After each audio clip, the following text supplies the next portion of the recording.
bienvenue au Château des Ducs de Bretagne pour cette matinée. Merci à la GFIP d'avoir choisi ce lieu pour mener ce débat.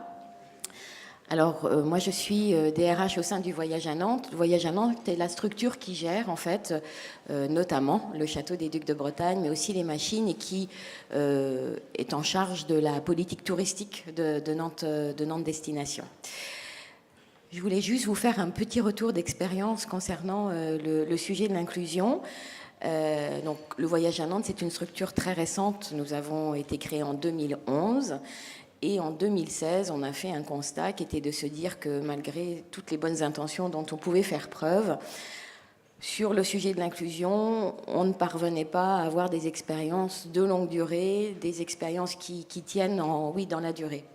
Donc, on a commencé par mettre en place un groupe de travail au sein de toute l'entreprise. Ce groupe de travail a décidé de mener un diagnostic avec l'aide du GIRP. Je crois que j'ai aperçu quelqu'un du GIRP tout à l'heure, mais je ne la vois plus. Voilà.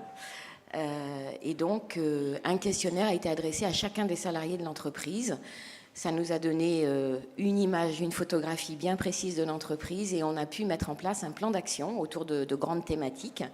Plan d'action que l'on a intégré dans une convention AGFIP, convention d'une durée de 2 années. Alors aujourd'hui, on est au milieu de cette convention. Je dois dire quand même qu'il y a des résultats. Voilà, concrètement, cette fois-ci, je crois qu'on a bien démarré. Il y a encore beaucoup de travail à faire. On a mis en place notamment une mission handicap interne, et dans cette mission handicap interne, on a recruté une salariée qui nous aide, qui accompagne la coordination de toutes les actions qu'on peut mener, Juliette, et puis différents salariés de la DRH, mais aussi différents relais sur chacun des sites de l'entreprise pour qu'on soit au plus près des actions à mener, au plus près des salariés qui sont demandeurs. Voilà, donc encore une fois... Merci à la GFIP, en tout cas, de nous accompagner dans ce dossier-là. Et puis, on ne demande qu'à poursuivre sur ce sujet-là. Je vais passer la parole à Laurence Dan. Mais avant, j'ai oublié, j'ai une information à vous donner. Au Château des Ducs de Bretagne, il y a aujourd'hui, en ce moment, une exposition qui s'appelle Rock. Et l'on vous propose, à l'issue de la conférence de ce matin, de visiter cette exposition Rock pour tous les participants. Voilà, à la fin, derrière la salle ici, on pourra vous accompagner pour chacun des participants, visiter cette exposition Rock qui dure encore quelques mois, mais sera l'occasion pour vous de la voir. Je vais passer la parole à Laurence Dan, qui est au sein du service des publics du Château des Ducs de Bretagne, responsable de l'accessibilité, de l'inclusion, je crois on dit maintenant, des publics. Voilà, merci à vous. Bonjour à tous. En quelques mots, comment on prend en compte dans un château du XVe siècle la question de l'inclusion ? Alors c'est une question qu'on s'est posée tout au long de la rénovation du château, puisque c'est un site qui a la particularité d'être accessible au public à mobilité réduite, donc ça se fait de plus en plus, mais lorsqu'on a ouvert en 2007, on était le premier château du XVe siècle à permettre donc au public en fauteuil de pouvoir visiter à la fois les intérieurs du château, mais aussi les remparts ainsi que les douves.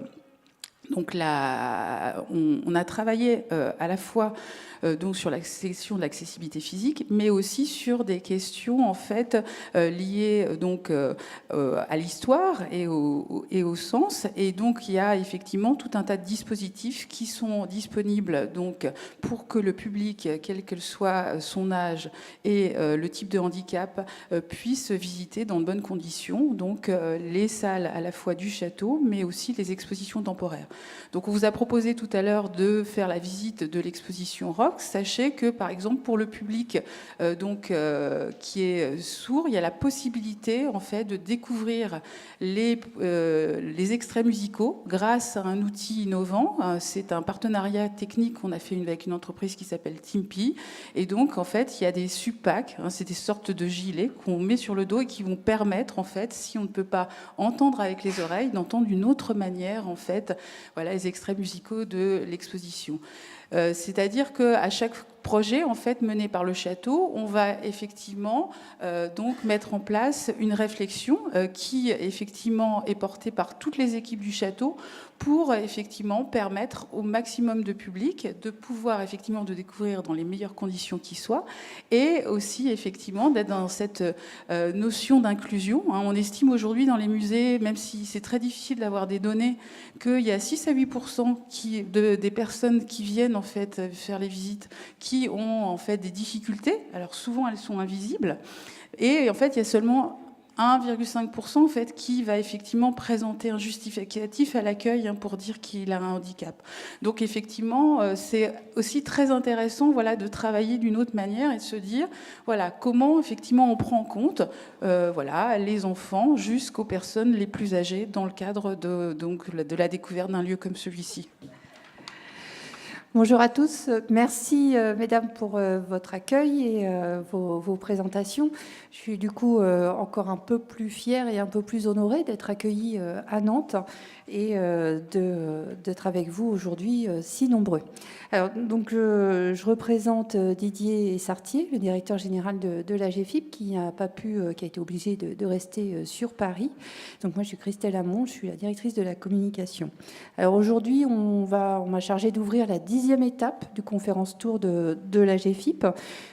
C'est une conférence qui est organisée sur la base d'un livret qui vous a été remis à l'accueil et qui a donné la parole à une dizaine de personnalités qui nous ont livré leur vision de l'inclusion au travail. Alors vous l'avez vu, c'est des personnalités qu'on n'attendait pas forcément sur ce sujet-là, qui du coup nous ouvrent un petit peu des perspectives nouvelles.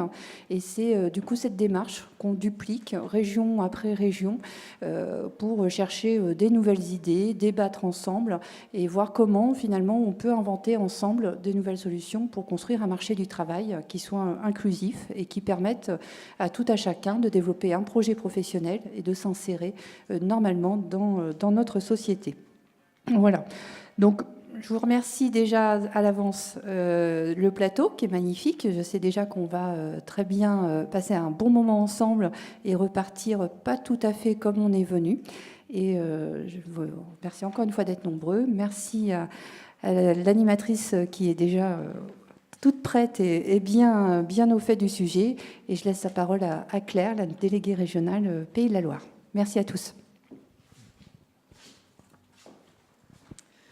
Bonjour à tous. Alors, merci déjà au Voyage à Nantes de nous accueillir et du témoignage sur l'inclusion. Votre témoignage démontre à la fois de votre engagement en faveur de l'inclusion, et on voit l'accessibilité du château, mais ça démontre aussi finalement les évolutions sociétales, parce que vous avez le label Tourisme et Handicap, et ce label a été créé en 2001, c'est avec le fruit d'une collaboration entre le ministère du Tourisme, les professionnels du secteur, les associations de personnes. Et c'est finalement, ce qu'on voit, c'est que c'est l'engagement, la volonté des personnes, des familles, des institutions, des milieux économiques qui ont fait que petit à petit, le regard sur les personnes handicapées et l'inclusion progressent. Alors quelquefois, ils progressent à petits pas, quelquefois à grands pas. Alors à grands pas, on a, nous à la GFIP, on connaît bien la loi de 87, évidemment, sur l'emploi des personnes handicapées. Ensuite, bien évidemment, la loi de 2005, avec l'égalité des droits et des chances, la participation et la citoyenneté des personnes handicapées, qui, plus qu'un pas, c'est un changement de vision, finalement, en disant on crée la participation des personnes handicapées dans la vie de la cité. Alors ça, c'est les pas nationaux. Puis nous, regardons-nous en région. Qu'est-ce qu'on a fait comme pas en région depuis quelques années ? Alors, je ne vais pas vous asséner de chiffres, mais peut-être dire que sur l'emploi, on a le taux de chômage le plus faible en France.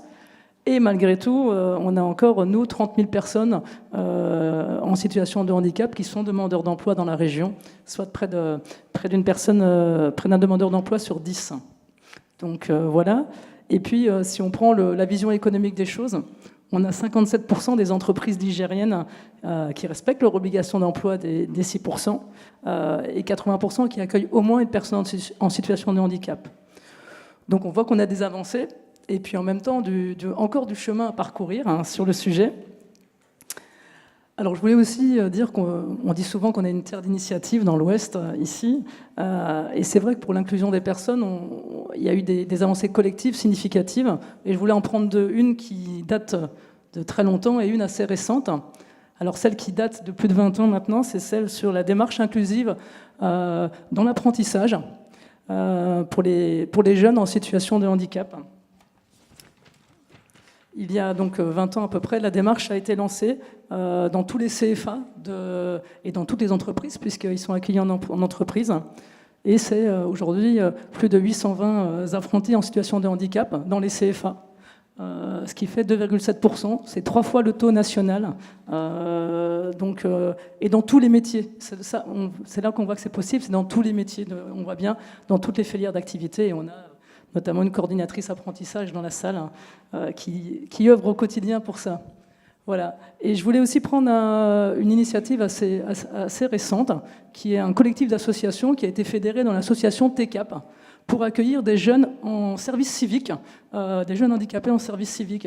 Et on a des associations, des collectivités, notamment le département ici ou Nantes Métropole, qui accueillent des jeunes en situation de handicap en service civique. Et là, c'est aussi un autre témoignage parce que le service civique, c'est bien s'engager au service des autres et de la société. Et là, on montre aussi vraiment une volonté d'inclusion forte. Et c'est devenu une expérimentation nationale, puisque c'est en Loire-Atlantique, mais c'est une expérimentation nationale désormais. Donc on est sous les feux des projecteurs sur le sujet. Voilà, donc sur les grands points. Et puis, je voulais terminer en disant que les démarches, c'est bien, mais finalement, les plus beaux témoignages pour nous, c'est les parcours que l'on voit autour de nous. Et on en a aussi beaucoup en région qui sont intéressants. Alors on a eu Aurélie Champion, que vous avez suivie, parce qu'elle est passée dans la presse assez souvent. Elle est fleuriste dans la Sarthe, une jeune accueillie en apprentissage. Elle est dyscalculique et dysorthographique. Et elle a été accueillie. Et je voulais juste prendre les mots du gérant qui l'a recruté. Et il disait la chose suivante. « Je cherchais quelqu'un et surpris de ses qualités, je l'ai embauché. Ce handicap lui donne en effet une autre force, ce qui m'a convaincu. » Et elle, de son côté, elle disait la chose suivante. « Je suis heureuse qu'Hervé me prenne à Amaryllis. » Amaryllis, donc c'est le magasin de fleurs. « Car j'avais auparavant fait une demande auprès de 50 employeurs fleuristes. » Alors, finalement, il ne fallait pas grand-chose, il fallait une rencontre. Juste une caisse informatisée, adaptée avec des images de fleurs au lieu d'avoir les noms de fleurs. Et voilà. Et l'employeur a simplement été attentif aux qualités d'Aurélie, indépendamment, en sortant des préjugés. Voilà, donc... Tout ça, c'est encore une histoire de rencontre.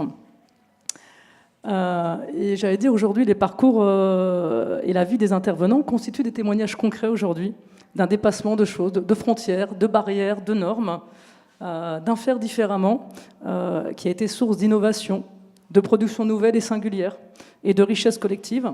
Alors c'est un appel vivant pour nous à aller plus loin. Donc je vous remercie d'être là aujourd'hui pour nous emmener encore plus loin ce matin. Et je vous remercie à tous d'être présents, car en venant aujourd'hui, on accepte aussi, nous, de nous décentrer, d'être un peu bousculés, de re-questionner nos pratiques, nos modèles, car pour aller plus loin, on ne nous demande pas là de marcher plus vite, mais simplement de faire un pas de côté. Alors, bons échanges et bonne matinée à tous.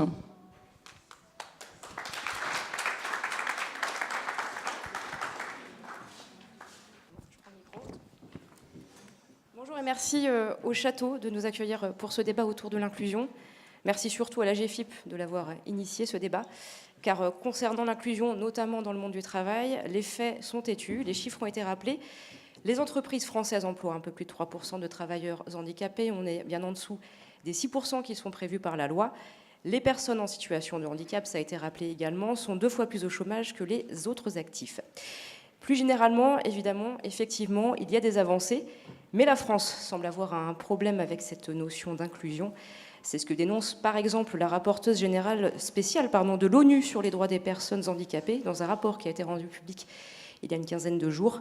Elle préconise par exemple la fermeture pure et simple des institutions spécialisées au profit de la scolarité et du travail en milieu ordinaire. Elle souligne aussi les problèmes d'accessibilité, pas ici bien sûr, des bâtiments, mais également des sites web par exemple pour les services publics. C'est des exemples, évidemment, il y en a beaucoup d'autres. Cette rapporteuse, elle conclut son rapport en parlant d'une véritable mise à l'écart des personnes en situation de handicap. On est donc très très loin de cette notion d'inclusion. La question, c'est bien sûr comment améliorer la situation. Pour nous en parler ce matin, je vous demande d'accueillir Damien Seguin. Damien Seguin, vous êtes né sans ma gauche, ce qui ne vous a pas empêché de devenir skipper, d'abord en handisport, puis avec les valides. Vous êtes double champion olympique et 4 fois champion du monde en handisport. Et dernière performance en date, vous avez terminé 6e de la dernière route du Rhum. Et prochaine performance en date, vous serez au départ du Vendée Globe l'année prochaine en 2020. Sandrine Charpentier, vous êtes la directrice d'Incubator Nantes et surtout la fondatrice de Digitali. C'est une start-up spécialisée dans le conseil et la formation en innovation sociale, en mixité et en transformation numérique. Vous accompagnez les entreprises pour les aider à créer de l'innovation inclusive en misant sur la mixité et la diversité des profils. Laurent Maury, vous êtes le fondateur de Smart Macadam. C'est une start-up qui conçoit et qui développe des applications mobiles et des sites web pour améliorer le quotidien des personnes en perte d'autonomie. On parle là des personnes handicapées, âgées, malades, et vous êtes vous-même atteint d'une maladie rétinienne qui vous rend quasiment aveugle. Marie-France Roy, vous êtes danseuse, chorégraphe et fondatrice de la compagnie Angevine Résonance. Merci d'être là. Depuis les autres aussi, hein. Mais Angers, quoi. Depuis près de 30 ans, vous mélangez les danseurs au fil de vos créations, les jeunes et les moins jeunes, d'ailleurs ça commence comme ça, votre histoire, les pros et les amateurs, les personnes ordinaires ou extraordinaires, parmi lesquelles des handicapés physiques, mentaux et psychiques. Bastien Confet, je termine avec vous. Vous avez été diagnostiqué autiste Asperger à l'âge de 8 ans. Vous avez effectué toute votre scolarité en milieu ordinaire jusqu'à la thèse de doctorat en informatique que vous avez soutenue l'an dernier. Vous êtes aujourd'hui sous contrat avec le laboratoire des sciences du numérique de Nantes en tant qu'ingénieur de recherche. Merci à vous tous de vous être rendus disponibles, je vais y arriver, pour parler ce matin de l'inclusion au sens large. L'objectif de ce débat, c'est de confronter les pratiques, de dresser des ponts, de faire émerger des nouveaux leviers. Et je vous incite vraiment à lire le livret qui a déjà été évoqué tout à l'heure, parce que ça vous donnera déjà pas mal de pistes parmi les personnalités interrogées sur la manière dont elles aimeraient faire bouger les lignes. On peut citer par exemple le député mathématicien Cédric Villani, le philosophe des sciences Étienne Klein, mais aussi Nathalie Bois de la Tour, la présidente de la Ligue professionnelle de football. Il est maintenant temps d'entamer ce débat. Je commence avec vous, Bastien Confet. Vous êtes autiste Asperger, une forme d'autisme qu'on qualifie souvent d'autisme de haut niveau. Vous avez mené de brillantes études exclusivement en milieu ordinaire. Première question, l'institution scolaire a-t-elle été toujours à la hauteur ou avez-vous été confronté à des difficultés ? Je souhaite tout d'abord vous remercier de m'avoir invité à cette table ronde. Je suis très heureux d'être là aujourd'hui pour aborder cette question très importante de l'emploi des personnes handicapées, car encore trop souvent, nous pensons que les personnes handicapées ne peuvent pas faire d'études et doivent nécessairement travailler dans les milieux spécialisés. Je tiens à préciser que je ne sais pas parler en public et que je ne sais que de me contenter de lire une feuille. Je sais que cela rend le message plus difficile à faire passer et j'en suis sincèrement désolée. Pour moi, l'autisme n'est pas juste avoir des difficultés à communiquer, c'est également avoir beaucoup de mal à supporter l'environnement sensoriel et à prédire ce qui va se passer. C'est un peu comme si vous vivez sur une autre planète sur laquelle tout est imprévisible et où les odeurs, la luminosité, les bruits et même la proximité des autres personnes dans la foule sont insupportables pour vous. Je m'appelle Bastien et j'ai eu la chance de pouvoir effectuer toute ma scolarité en milieu ordinaire grâce à des enseignants flexibles et ouverts à la différence. Après avoir étudié dans un lycée privé et obtenu mon baccalauréat, j'ai effectué 2 ans dans le département informatique de l'UT de Nantes avant de poursuivre un cursus d'ingénieur à l'école polytechnique de cette même université. J'ai par la suite eu l'opportunité de préparer une thèse que j'ai soutenue en juillet dernier et je travaille actuellement dans le laboratoire d'informatique de l'université de Nantes pour 1 an en tant qu'ingénieur de recherche. Je n'ai donc pas une très grande expérience de la vie professionnelle, même si j'ai néanmoins eu l'opportunité de réaliser plusieurs stages en entreprise ces dernières années. Si j'ai pu poursuivre des études après le baccalauréat, c'est notamment parce qu'il y a une université dans la ville de Nantes. Comme beaucoup de personnes autistes, la transition du lycée vers l'université est vraiment quelque chose de difficile. Au-delà des études, c'est aussi le moment où les étudiants quittent la maison familiale pour vivre de façon autonome dans un logement étudiant. Et ce changement est peut-être le plus gros frein pour l'accès aux études supérieures, car beaucoup d'étudiants comme moi ne sont pas prêts pour vivre de façon autonome après le bac. Personnellement, je n'aurais certainement pas fait d'études s'il n'y avait pas eu l'université dans la ville dans laquelle j'habite et que je puisse rentrer tous les soirs à la maison. J'ai également eu l'immense chance de pouvoir aller à l'UT et en école d'ingénieur qui sont de petites structures dans lesquelles il est plus facile de se repérer dans les lieux, ce qui est aussi une vraie difficulté. Mais surtout, ce sont des structures où les enseignants connaissent tous les élèves et où ces derniers ne sont pas de simples numéros. Même si tout n'a pas été parfait, je pense que j'ai beaucoup de chance d'avoir été accueillie de la façon dont j'ai été accueillie. Vous avez aussi rencontré des enseignants et des élèves ouverts et curieux qui se sont adaptés à vos particularités. Vous nous racontez ? Pendant toute ma scolarité, j'ai eu la chance d'avoir été soutenue par mes parents, par les enseignants, mais aussi par les autres élèves. Si je devais résumer ma scolarité, dans toutes les écoles que j'ai fréquentées, du collège à l'université, tout le monde fut informé dès le départ de l'autisme. À la fois l'ensemble des enseignants, mais aussi l'ensemble des élèves.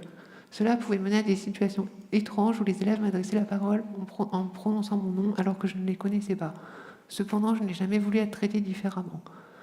Du collège à l'université, il y a toujours eu 2 ou 3 élèves de la classe ou de la promotion qui étaient particulièrement impliqués, qui venaient spontanément discuter avec moi et qui m'aidaient à prendre le cours en note, à changer de salle entre les cours ou à aller voir les enseignants si besoin.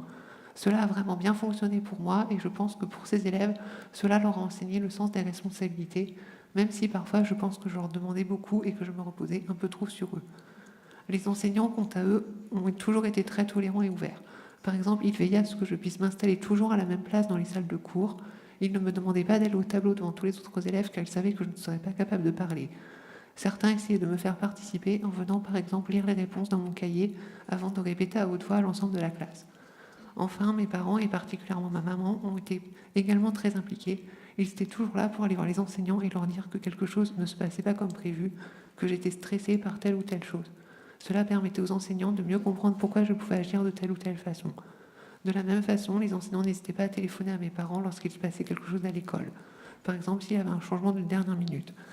Ma mère a également été là pour m'accompagner en dehors des cours, puisque les aménagements ne s'arrêtent pas à la porte de la classe. C'est aussi pendant l'intercours et pendant le repas du midi. Je crois que cette relation entre les enseignants et les parents a été quelque chose de très important pendant mes études, car si j'avais eu à demander de l'aide et des aménagements moi-même, je n'y serais pas arrivée. Pour donner quelques exemples, lorsque je suis entrée à l'UIT, les enseignants du lycée n'ont pas hésité à se déplacer pour transmettre ce qu'ils avaient mis en place, ce qui fonctionnait avec moi et ce qui ne fonctionnait pas. J'ai également pu visiter les locaux avant la rentrée des classes. Il avait été également convenu qu'une enseignante me mette à disposition un bureau, ce qui me fournissait non seulement un endroit calme pour travailler, mais également cela me donnait un repère. S'il y avait un moment de libre dans l'emploi du temps ou un imprévu dans la journée, je savais que j'avais un endroit dans lequel aller. Ce bureau me permettait aussi de rédiger les examens, car même lorsque les élèves ne parlent pas et travaillent au calme dans un amphithéâtre, il y a toujours des bruits de crayons et des feuilles qui peuvent être réellement difficiles à supporter. Et se concentrer dans ces moments de stress peut être difficile. Merci beaucoup, Bastien. Merci. Laurent Maury, je m'adresse à vous sur également la question de la scolarité. Je crois que pour vous, l'expérience a été assez difficile. Oui, bonjour à tout le monde. L'expérience n'a pas vraiment existé. C'est-à-dire qu'il me fallait me débrouiller à peu près tout seul, surtout que moi j'ai 54 ans, donc je suis beaucoup plus âgé que Bastien. Et il y a une quarantaine ou une cinquantaine d'années, les dispositions, la compréhension des enseignants, la patience des autres n'étaient pas la même. Et donc il a fallu que je me débrouille essentiellement seul. Alors, effectivement, comme Bastien, toujours trouvé quelques enseignants ou quelques camarades positifs, bienveillants, et qui m'ont aidé concrètement. Mais ensuite, l'idée principale, c'est surtout la décision d'être autonome. Et je me souviens très très bien quand je l'ai prise, cette décision. J'avais exactement 4 ans. Donc voilà. Merci pour ce triste témoignage. Le choix des maths est également lié, me semble-t-il, à votre handicap. Quand on fait des maths, on peut étudier tout seul. Oui, alors les mathématiques, j'ai fait un doctorat de mathématiques, donc c'est très pratique parce que on est très autonome en étudiant les mathématiques. On n'a pas besoin de faire des expériences compliquées où il faut voir les couleurs, comme de la chimie par exemple. On n'a pas besoin de matériel, on a juste besoin d'un livre. Alors plus on progresse en niveau, plus les chiffres sont petits, plus les indices sont petits, plus les signes cabalistiques sont compliqués à lire, à appréhender.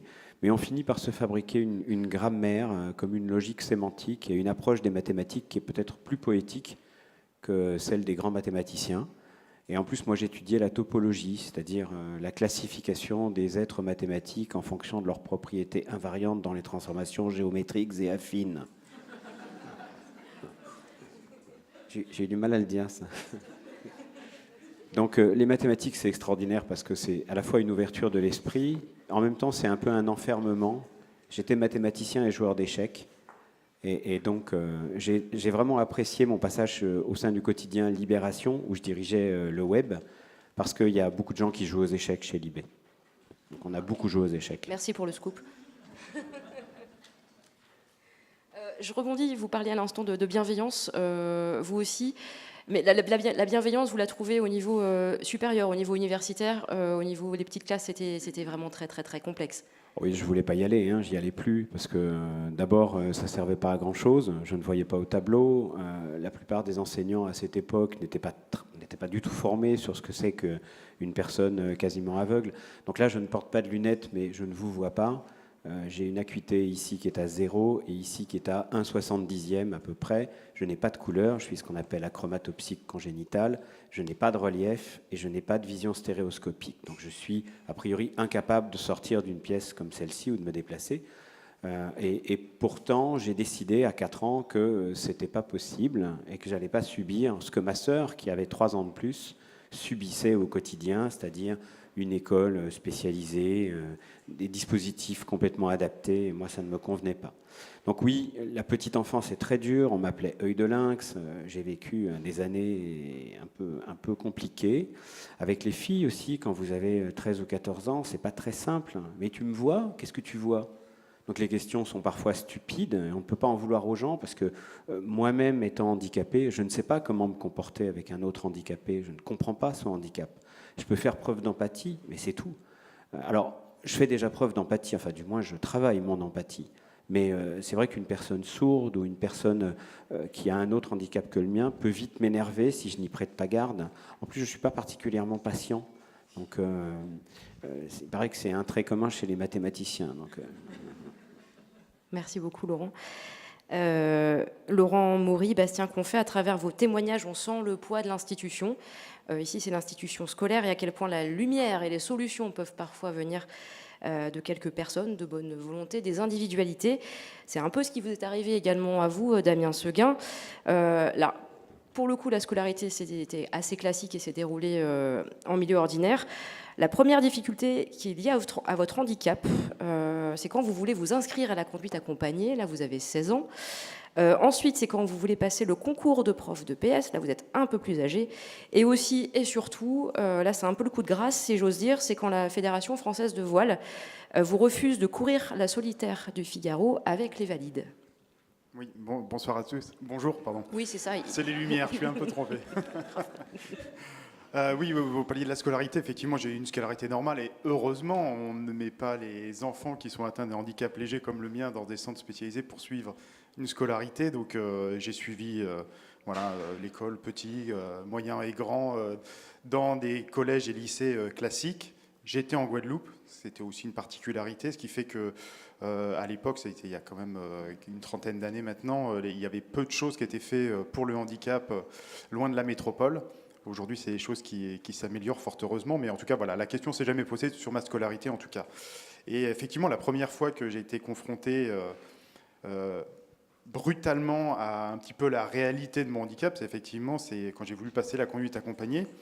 Je suis allé m'inscrire dans une auto-école et puis on passe devant une commission et j'étais avec mon papa, je m'en souviens très bien.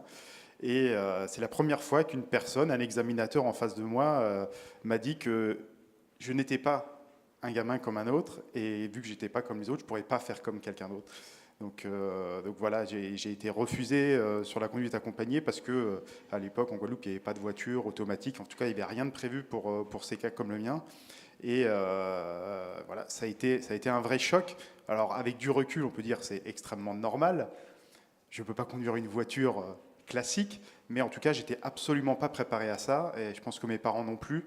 Et ça a été assez violent sur le coup, ça c'est sûr.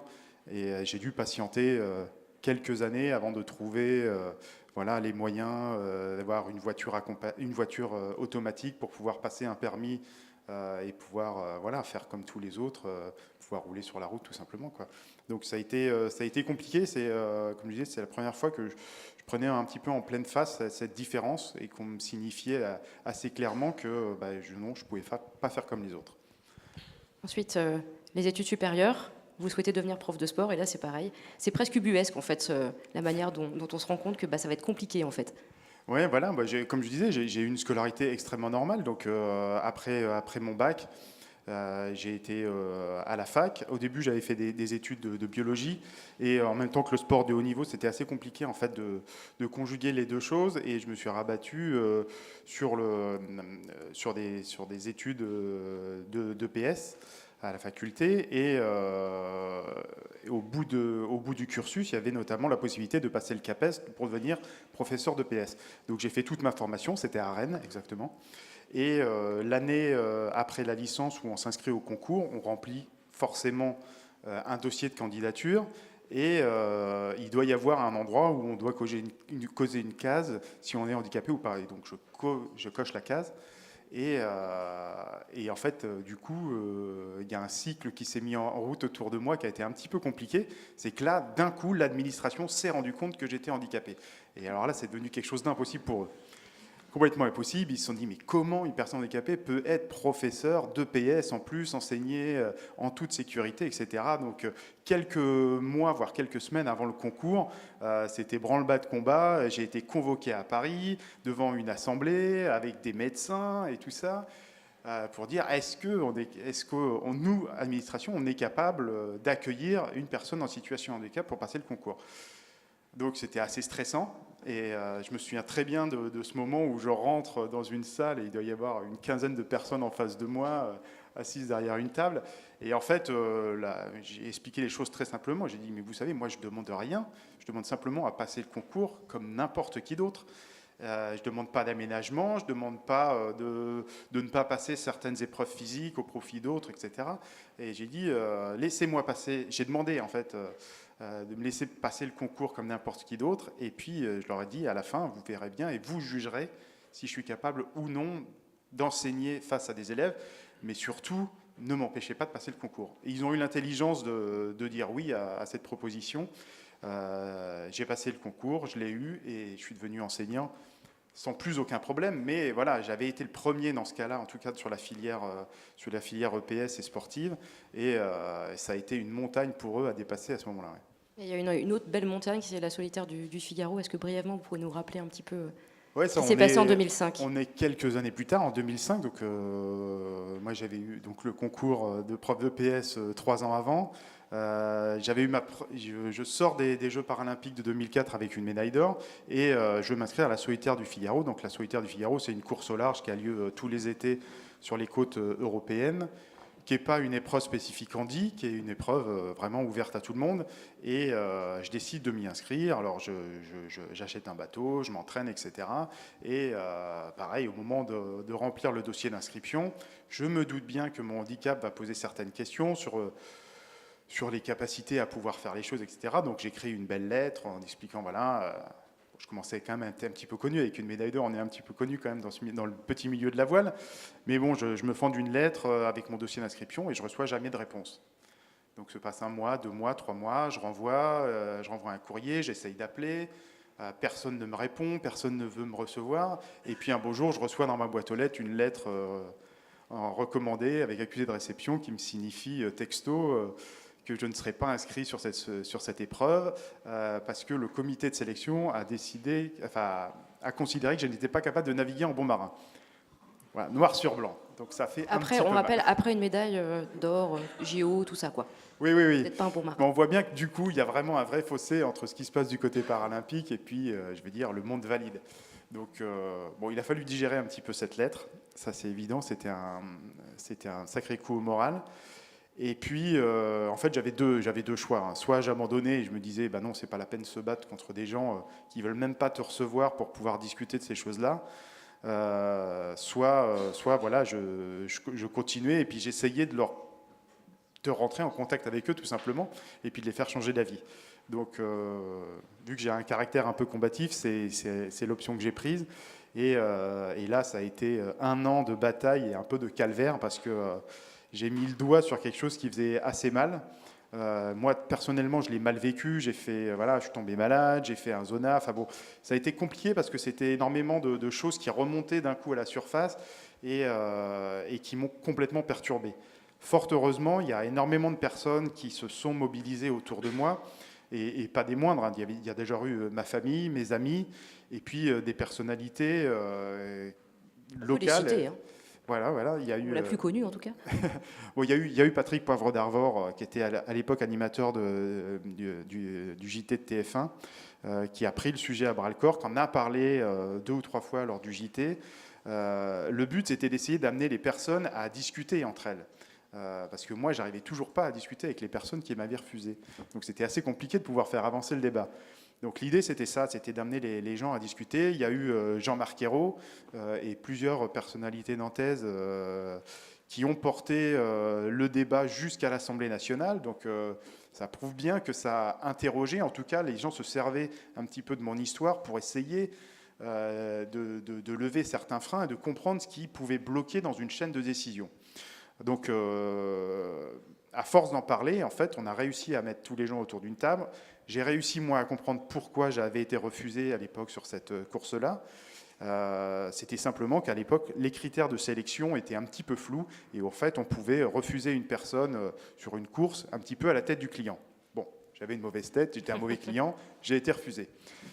Mais bon, ça posait quand même un vrai problème parce que du coup, on était un petit peu dans la discrimination, on était un peu à la frontière de tout ça et les gens qui avaient pris cette décision, qui avaient signé en bas de la lettre de refus, finalement ne voulaient pas se mettre en avant, se cachaient derrière des arguments qui étaient assez ubuesques. Je pense que tout y est passé, y compris des questions d'assurance. Et je me souviens très bien parce qu'à l'époque, sans nommer du tout l'assurance, c'était paru dans la presse disant « Ouais, non, c'est une question d'assurance, on ne peut pas sur la course, etc. » 2 jours après, j'ai le patron de cette assurance qui m'appelle, qui me dit « Je voulais juste vous dire que c'était absolument pas de notre faute. D'ailleurs, si vous participez à la course, on vous offre votre assurance. » Bon, ouais. Je vais me permettre de résumer un peu, parce que l'histoire se finit bien quand même, Damien Seguin. L'année suivante, vous pouvez, avec les valides, avec tout le monde, finalement, participer à cette solitaire du Figaro. Vous avez réussi à faire bouger les lignes et à enfoncer des portes. Mais quand on a préparé ce débat, vous m'avez dit une phrase que j'ai retenue, c'est « On aurait bien aimé que je reste dans ma case Andy quand même ». Ça, vous l'avez ressenti. Ça montrait bien les choses. Malgré une médaille d'or et une réussite sportive qui est quand même symbolisée par une médaille aux Jeux paralympiques, qui est quand même pas rien, ça reste le monde de l'handisport. Et quand j'ai voulu franchir le pas pour aller dans le monde valide, et ben c'est là que s'est posé le problème, quoi. Et on m'a très clairement dit à un moment, au sein de ma propre fédération française de voile, Damien, il faut que tu choisisses ton camp. Soit tu restes chez les handis, soit tu vas chez les valides, mais tu ne peux pas passer insensément de l'un à l'autre. Donc, moi, c'est quelque chose... Ouais. J'avais jamais entendu quelqu'un me dire ça comme ça, mais ça montrait bien aussi qu'il y avait un problème. Donc, je me suis battu contre ça. Et fort heureusement, les choses ont changé. Je parlais des critères d'accès sur la course au large. On a réussi à faire changer ces critères d'accès. Et vous avez pu courir en 2006. J'ai pu courir la solitaire du Figaro en 2006. J'ai continué à faire les Jeux paralympiques. J'en ai fait 4 jusqu'en 2016 à Rio. Et j'ai continué à faire de la course au large, voilà, avec des routes du Rhum, avec un projet aujourd'hui sur le Vendée Globe. Donc voilà, j'ai essayé à mon niveau d'enfoncer les portes, de faire attention que derrière moi, justement, ces portes ne se referment pas.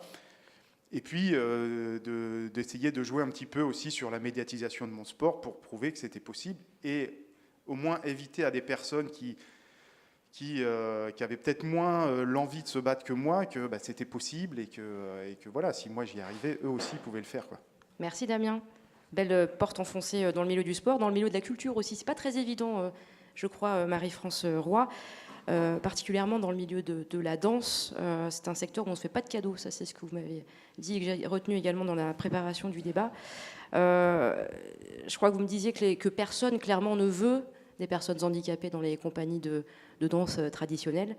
D'ailleurs, vous-même, vous l'avez avoué, vous étiez la première à vous demander quoi faire avec ce jeune atteint de trisomie qui débarque un beau jour comme ça dans un de vos stages. C'était pas du tout prévu, c'était il y a 10 ans.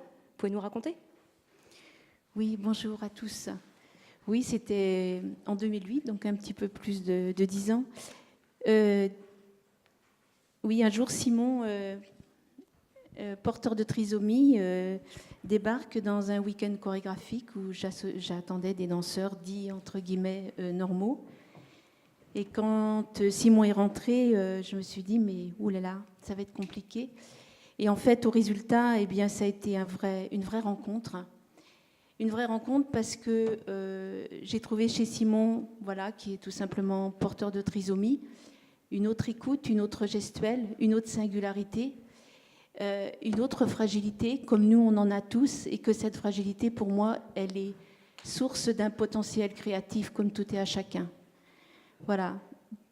Et cette rencontre, pour moi, elle a été le début d'une histoire avec l'handicap dit déficient intellectuel, mais j'avais déjà travaillé avec des gens handicap moteur et âgés, puisque je travaille sur la création où je mets différentes générations sur scène, de 7 à le plus vieux danseur que j'ai eu sur scène, 92 ans. Donc la personne à mobilité réduite est arrivée assez rapidement. Donc pour revenir à Simon, eh bien, 3 semaines après, j'avais 7 parents d'enfants en situation de handicap dans mon bureau, me disant, Madame Roy, on aimerait faire danser nos enfants, que vous fassiez danser nos enfants. Mais j'ai dit, moi, je ne suis pas là pour répondre à un groupe de danseurs dits handicap. D'abord, je travaille sur l'intergénération, c'est pas pour stigmatiser. Donc, j'ai dit OK, à condition qu'ils soient inclus avec d'autres danseurs. Et c'est ce qui s'est passé, des danseurs de très bon niveau, des danseurs qui avaient fait le conservatoire, des danseurs amateurs. Et l'histoire a commencé ici. Voilà, tout ça pour dire que à partir du moment où on a un corps, on est vivant. Cette singularité, elle est pour tout et à chacun. Et que quand je travaille avec eux, je travaille avec les mêmes fondamentaux que la danse contemporaine. J'ai fait le Centre national de danse contemporaine à Angers et je travaille avec exactement les mêmes fondamentaux à travers une pédagogie que j'adapte, qui sont l'espace, le temps, le rythme, la fluidité du mouvement, la présence, le regard, le toucher, au travers d'un travail d'improvisation et d'ateliers de recherche et de composition. Parce que pour moi, la danse contemporaine, quand on n'arrive pas à un niveau technique extraordinaire, où la finalité, c'est pas d'être un virtuose, eh bien, la technique est au service de la danse, de sa propre gestuelle, mais la finalité, c'est bien de trouver sa propre gestuelle pour soi-même et en accord avec les autres. Merci Marie-France. Et ça fait plus de 10 ans, donc plus de 10 ans que ça dure, depuis 2008. Sandrine Charpentier, en tant qu'experte de l'inclusion, qu'est-ce que ces témoignages qu'on a entendus là, les 4, vous inspirent? Comment est-ce que vous, dans le cadre de vos activités, vous vous y prenez pour amener les organisations, parfois un peu rigides, on peut le dire, que sont les entreprises, à évoluer? Bonjour à toutes et à tous. Je suis ravie d'être là. Je suis assez émue aussi parce que je trouve que on partage des témoignages qui résonnent fortement en chacun, je pense. Donc moi, évidemment, mon sujet, c'est de travailler sur l'innovation, les enjeux de l'innovation technologique et de l'innovation qui doit aussi être sociale et inclusive, parce que pour moi, qu'on soit sur des enjeux d'innovation avec de la tech forte, on est avant tout dans l'innovation et la création pour l'humain d'abord, où l'humain doit avoir toute sa place. Et en fait, tout ce que j'entends là, moi, c'est vraiment pour moi important, parce que si j'utilise un petit mémo sur le thème du sport, on est un peu tous dans nos vies, dans nos couloirs de nage. Et en fait, c'est ce côté silo où chacun a ses habitudes, ses fonctionnements entre soi qu'on retrouve beaucoup dans les organisations. C'est quelque chose que j'essaye de challenger dans les accompagnements que je peux proposer. Ce qu'il faut savoir, c'est que dans la recherche et le développement et dans tous les travaux qui sont faits sur les nouveaux usages, sur les nouveaux produits qui sont développés demain, on a des équipes innovation qui sont souvent aussi très stéréotypées, qui sont un peu, si je dois résumer, des hommes blancs qui ont une quarantaine d'années. Ça implique aussi des fonctionnements et des innovations qui ne sont pas forcément toujours inclusives. Donc ça, c'est pour moi un enjeu important d'accompagnement des entreprises sur le sujet de l'innovation et de travailler en ayant cette approche globale et cette ouverture pour réfléchir sur les publics qu'on va inclure et sur la société dans toute sa diversité, parce que il y a l'entreprise, mais parfois on va parler de sujets d'entreprise et puis on va oublier de parler du sport qui, par exemple, fédère aussi beaucoup d'acteurs, beaucoup d'organisations, et on a tendance, voilà, toujours à rester dans ses habitudes, dans ses fonctionnements, dans ses schémas. Ce qui fait que on écarte forcément des publics, et ce qu'on va écarter en priorité, c'est les publics qui sont les moins visibles ou les moins, on va dire, statistiquement essentiels dans le business qu'on développe, parce que voilà, les organisations, elles ont aussi un but de performance et de vente. Et ça, voilà, c'est un vrai travail à mener. Et donc il y a cette partie d'accompagnement à réfléchir sur l'innovation sociale et l'inclusion dans le numérique.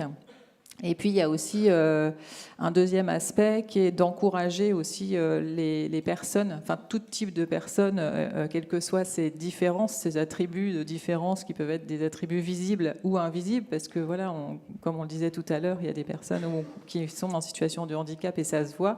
D'autres qui ont des différences, et ces différences, elles sont multiples. Enfin, moi, j'interviens sur le handicap, mais aussi sur tout un tas de différences, que ce soit la différence entre les femmes et les hommes, la différence de choix d'orientation sexuelle, ça peut être la différence de génération, d'âge.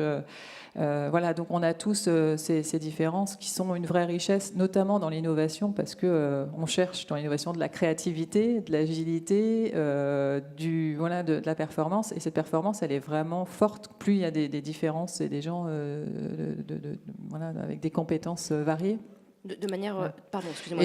Et donc juste sur l'innovation, j'essaye aussi d'encourager les personnes, notamment qui portent des handicaps, d'aller vers aussi l'entrepreneuriat et le numérique pour créer, concevoir les produits de demain, avec cette vision directement inclusive, parce que voilà, quand on est concerné, évidemment, on innove des choses, on fait des choses aussi qui adressent des grands enjeux de société.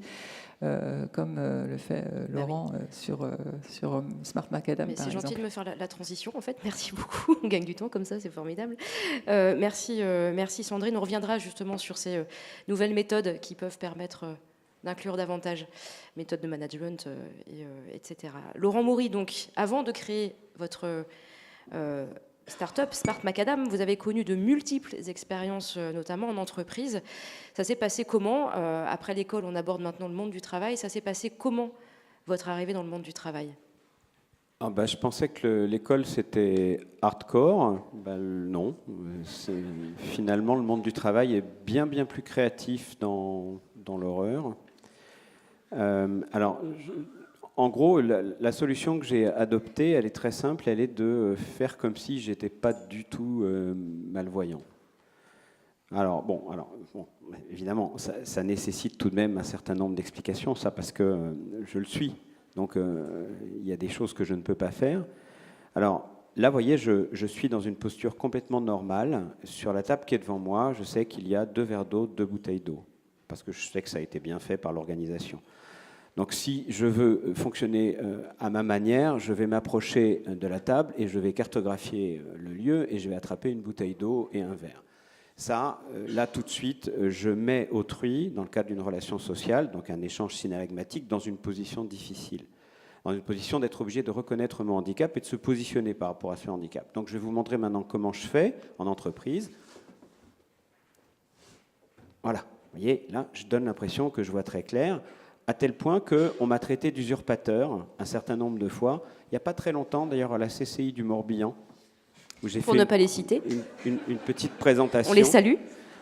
Je suis arrivé finaliste du concours Start-up et Handicap, et je suis venu présenter le projet Smart Macadam. Et off the record, il y a un certain nombre de gens plutôt agréables, à savoir la Massif, qui était présente et qui sponsorisait l'événement, qui est venu me dire, vous savez, ils ne vous ont pas cru. Bon, c'est-à-dire que j'ai fait une présentation en utilisant des slides, en utilisant un micro, en scénarisant mon déplacement dans la salle.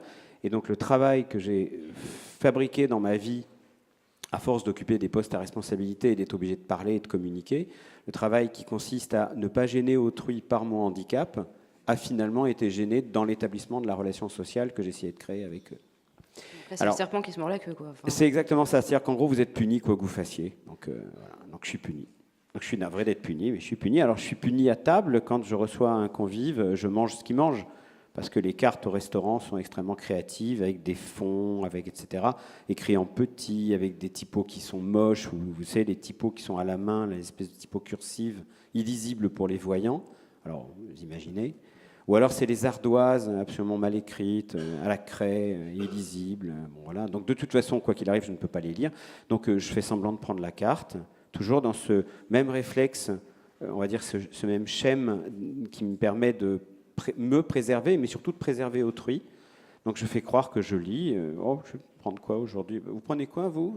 Un thon? C'est très bien le thon. J'ai horreur du thon. Donc je vais prendre le thon, moi aussi, ça me plaît bien. Voilà. Donc, alors ça se passe comme ça dans la relation sociale. Ça se passe comme ça avec vos équipes aussi. Parce que quand vous managez des équipes, par exemple, j'ai eu la chance de créer un site que vous connaissez sûrement, qui est 01net.com.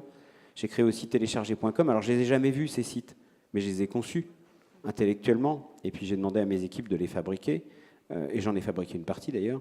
Là, quand vous devez diriger des gens, on vous pense inférieur parce que vous êtes handicapé.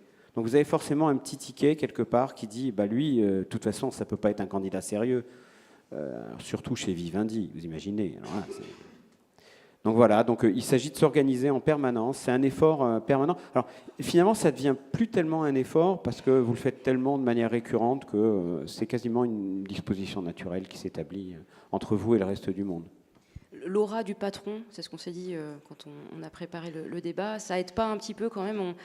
Ça permet par exemple d'avoir un bureau fermé, de s'organiser, voilà, grossir les lettres par exemple à l'écran, des choses très très pratico-pratiques. Oui, moi j'avais pas le choix, il fallait que je dirige parce que être à l'intérieur d'une structure, vous voyez, dans un open space où il y a tout le monde, c'est ce que je fais d'ailleurs de toute ma vie. Quand je suis arrivé chez Libé, j'ai viré le bureau et je me suis remis dans l'open space. Mais à partir du moment où j'ai arrivé vers 40 ans, où j'ai assumé complètement mon handicap, où j'ai considéré que c'était pas grave. Mais avant, oui, c'était très précieux pour moi d'être dans un espace où je peux me cacher pour lire. Parce que, je ne sais pas s'il y a une feuille, je la lis à cette distance-là, et encore, quand c'est écrit encore suffisamment gros. Donc oui, être derrière un écran dont je peux adapter les dispositifs, avoir des caractères qui sont hauts comme ça pour pouvoir les lire, ou utiliser une tablette braille, puisque je suis brailliste. Et maintenant, les technologies évoluent tellement que j'ai des dispositifs adaptés sur moi, là. C'est extraordinaire, mais quand vous n'avez pas ça, je vous conseille à tous les handicapés, je leur conseille de monter rapidement dans la hiérarchie. On est quand même nettement moins embêtés. Merci pour ce témoignage. Bastien Confet, c'est à nous. Vous travaillez, vous, au sein du laboratoire des sciences du numérique de Nantes pour encore quelques mois. Comment s'est passée votre intégration dans l'équipe? Est-ce que vous vous êtes senti bien accueilli, bien accepté, ou alors regardé comme une bête curieuse? À la fin de mon stage de fin d'études et de mon cursus d'ingénieur, un de mes enseignants m'a proposé de continuer en thèse, ce qui était une idée qui me plaisait beaucoup, car cela me permettait de rester dans l'environnement scolaire quelques années supplémentaires. C'est juste après ma soutenance que mon directeur m'a proposé le poste que j'occupe actuellement. Même si je ne travaille plus directement avec lui, je travaille toujours dans le même laboratoire et il est toujours derrière moi pour vérifier que tout se passe bien. Quant à l'intégration dans l'équipe, mon directeur de thèse a beaucoup discuté avec la nouvelle personne qui m'encadre, a expliqué ce qu'il avait mis en place pendant ma thèse et a répondu à ses interrogations. Il a préparé le terrain pour que tout se passe pour le mieux. De plus, même si je rejoins une nouvelle équipe composée de personnes que je ne connaissais pas, j'ai encore l'occasion de voir dans les couloirs ou en réunion des enseignants que j'ai eus pendant mes études. Je suis donc loin d'être dans un environnement totalement inconnu. Je dirais que le seul vrai changement a été de passer de Polytech à la faculté des sciences où l'ambiance n'est pas la même. Mais là encore, il m'a rapidement été proposé de revenir travailler une journée par semaine à Polytech afin de faciliter la transition. Bastien, sur le plan matériel, est-ce que vous bénéficiez d'aménagements spécifiques? Je parle par exemple là des horaires ou du poste de travail. Pendant ma thèse, mon directeur de thèse a mis en place de nombreux aménagements.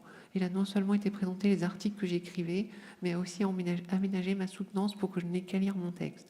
Tout au long de ma thèse, il m'a également proposé de travailler à la maison lorsque je ne pouvais plus rester à l'école, supporter les bruits. Il s'arrangeait pour varier mes activités afin que je ne travaille pas toujours sur le même sujet. Juste pour donner un exemple, après une longue période à faire des expérimentations, je pouvais passer quelques jours à relire des articles pour des conférences internationales. Aujourd'hui, la nouvelle personne qui m'encadre est flexible de la même façon. Pendant les stages de mon cursus d'ingénieur, les entreprises me proposaient elles aussi de choisir de m'installer dans l'endroit le plus calme des open space, ce qui est quelque chose de positif. Cependant, cela n'a pas empêché qu'il faille que je redouble d'efforts pour me concentrer. Les personnes au téléphone, les allées et venues et les distractions diverses ont été réellement des choses fatigantes. Merci Bastien. Laurent Maury, je rebondis sur ce que vous disiez juste avant la prise de parole de Bastien.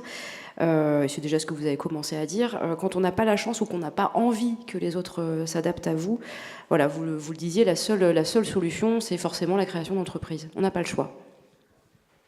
Ah ben, c'est idéal de pouvoir créer une entreprise. On vit quand même dans un pays où ça n'est pas très difficile, où il y a pas mal d'aides. Vous voyez, je suis revenu de Bordeaux où je dirigeais une ESN il y a 6 mois. J'ai décidé de m'installer à Nantes parce que c'est la ville que je préfère en France. Donc, voilà, je le dis aussi ça, c'est fait. Que ça. Et j'ai été accueilli ici de manière incroyable. Je n'ai pas fait grand-chose. J'ai rencontré la mairie. J'ai été soutenu par Francky Trichet, je tiens quand même à le signaler, donc, qui est adjoint au maire en charge du numérique. Je crée une entreprise sur des thématiques extrêmement compliquées, extrêmement pointues. Il y a un collectif qui s'appelle Naonedia, ici, Naonedia, qui travaille sur l'intelligence artificielle, ce qui est un de mes domaines de prédilection. J'ai été incubé à la Creative Care Factory. Et ça a été très facile pour moi d'arriver à Nantes. Et c'est vrai que créer une entreprise, surtout là on travaille sur les pathologies neurodégénératives. On a créé un comité scientifique, on accueille d'ailleurs des médecins brillants, nantais notamment et rennais. Et voilà, c'est facile, c'est simple, ça se passe très très bien. Et on va fabriquer des solutions pour aider les les patients atteints de la maladie d'Alzheimer, de la chorée de Huntington, du Parkinson et leurs proches aidants, qu'il ne faut pas oublier parce qu'ils sont déterminants dans l'écosystème qui s'établit entre le malade et le patient. Alors je ne suis pas venu pour faire de la pub pour ce qu'on fait, mais c'est vrai que créer une entreprise quand on est handicapé, c'est comme créer une entreprise. Voilà, c'est aussi dur, aussi simple, aussi facile. En revanche, le handicap nous donne une sensibilité peut-être un peu particulière à l'altérité, une sensibilité à l'empathie. En tout cas, c'est mon cas. Donc, ce qui m'intéresse, c'est les autres. Donc, voilà. Mon cas, il est pas très intéressant, à vrai dire. Et créer une entreprise, c'est forcément dans le numérique quand on est une personne en situation de handicap. C'est-à-dire quand on a fait des maths et de l'informatique toute sa vie. Oui, en même temps, on n'a pas trop le choix, finalement. C'est logique, quoi. Je ne vois pas faire de la choucroute, vous voyez. On ne sait jamais, hein. Sandrine Charpentier. Bon, évidemment, vous partagez, je suppose, le point de vue de Laurent Maury. Voilà, comment le digital réellement peut favoriser l'intégration des personnes en situation de handicap. Vous m'avez parlé, en préparant le débat, d'une personne que vous accueillez, non pas à Digitali, mais à l'incubateur. Oui, je suis bien contente d'entendre le témoignage de Laurent déjà, parce qu'effectivement, je pense qu'il faut aussi le dire et le montrer. On peut entreprendre, quel que soit son profil. Et puis, c'est vrai que c'est facile avec le numérique. Ça doit être facile avec le numérique de se lancer, parce que finalement, si on a une envie, une bonne idée, et qu'on est un peu curieux sur les nouvelles technologies, on peut y aller. Après, je veux juste rectifier le tir en disant que même si on n'est pas bon en maths, on peut faire du numérique. C'est important de le dire aussi. Et oui, c'est aussi un avantage d'être concerné dans les produits qu'on développe, parce que, comme je le disais tout à l'heure, on doit, quand on crée une entreprise innovante, et n'importe quelle entreprise d'ailleurs, on doit aller comprendre ses utilisateurs, aller questionner ses parties prenantes, etc. Et quand on a de façon plutôt pousser cette empathie et cette assertivité, qui est un peu naturelle, ça aide beaucoup finalement à créer des produits qui correspondent bien aux besoins des personnes qui vont utiliser ces produits demain. Donc effectivement, chez Incubator, mais dans plein d'autres dispositifs, et on est dans un écosystème, je suis bien d'accord, qui encourage énormément la création d'entreprises innovantes, et puis l'inclusion. Enfin ici, on est vraiment sur un écosystème où il y a beaucoup d'acteurs qui se fédèrent et qui accompagnent des projets innovants avec le numérique, et avec plein d'enjeux sociétaux, ce qu'on appelle dans notre jargon à nous la tech for good, mais qui, avec une envie d'apporter des solutions grâce à l'innovation numérique qui vont résoudre des grands problèmes sociétaux. Donc ça, c'est voilà aussi, on est sur un terrain fertile ici. Et donc, chez Incubateur, on a aussi des personnes qui viennent et qui sont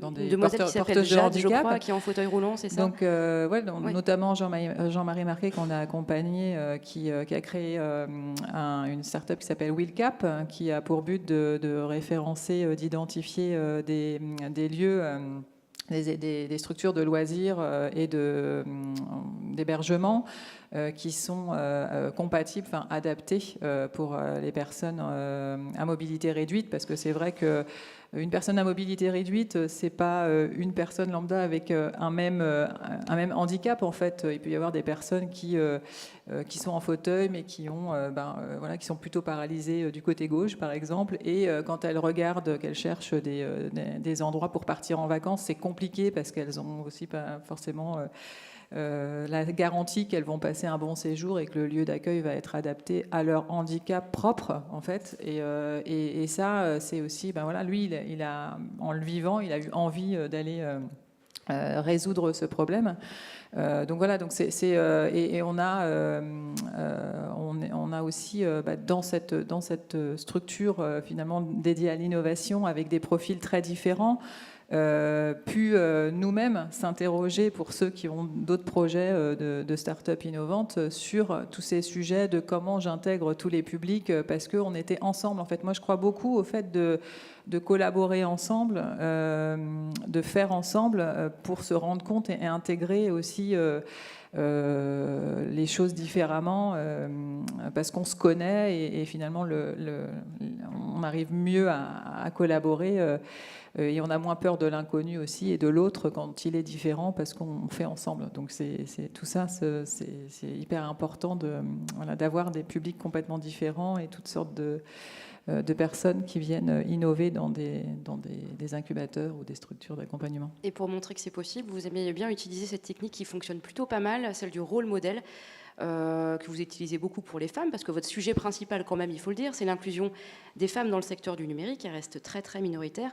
Le rôle modèle, vous dites brièvement, donnez-nous quelques exemples, ça fonctionne.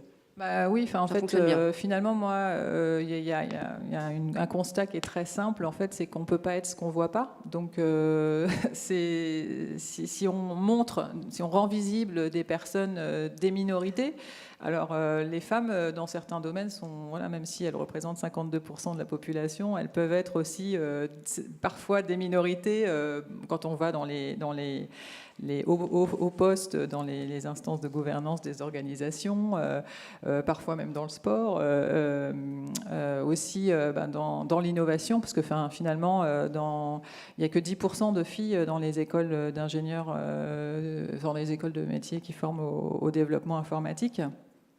Donc, ce qu'on veut, c'est montrer des personnes partout sur les territoires qui portent des projets innovants, qui sont des femmes et qui peuvent donner envie à d'autres personnes de se projeter, de se dire que c'est possible.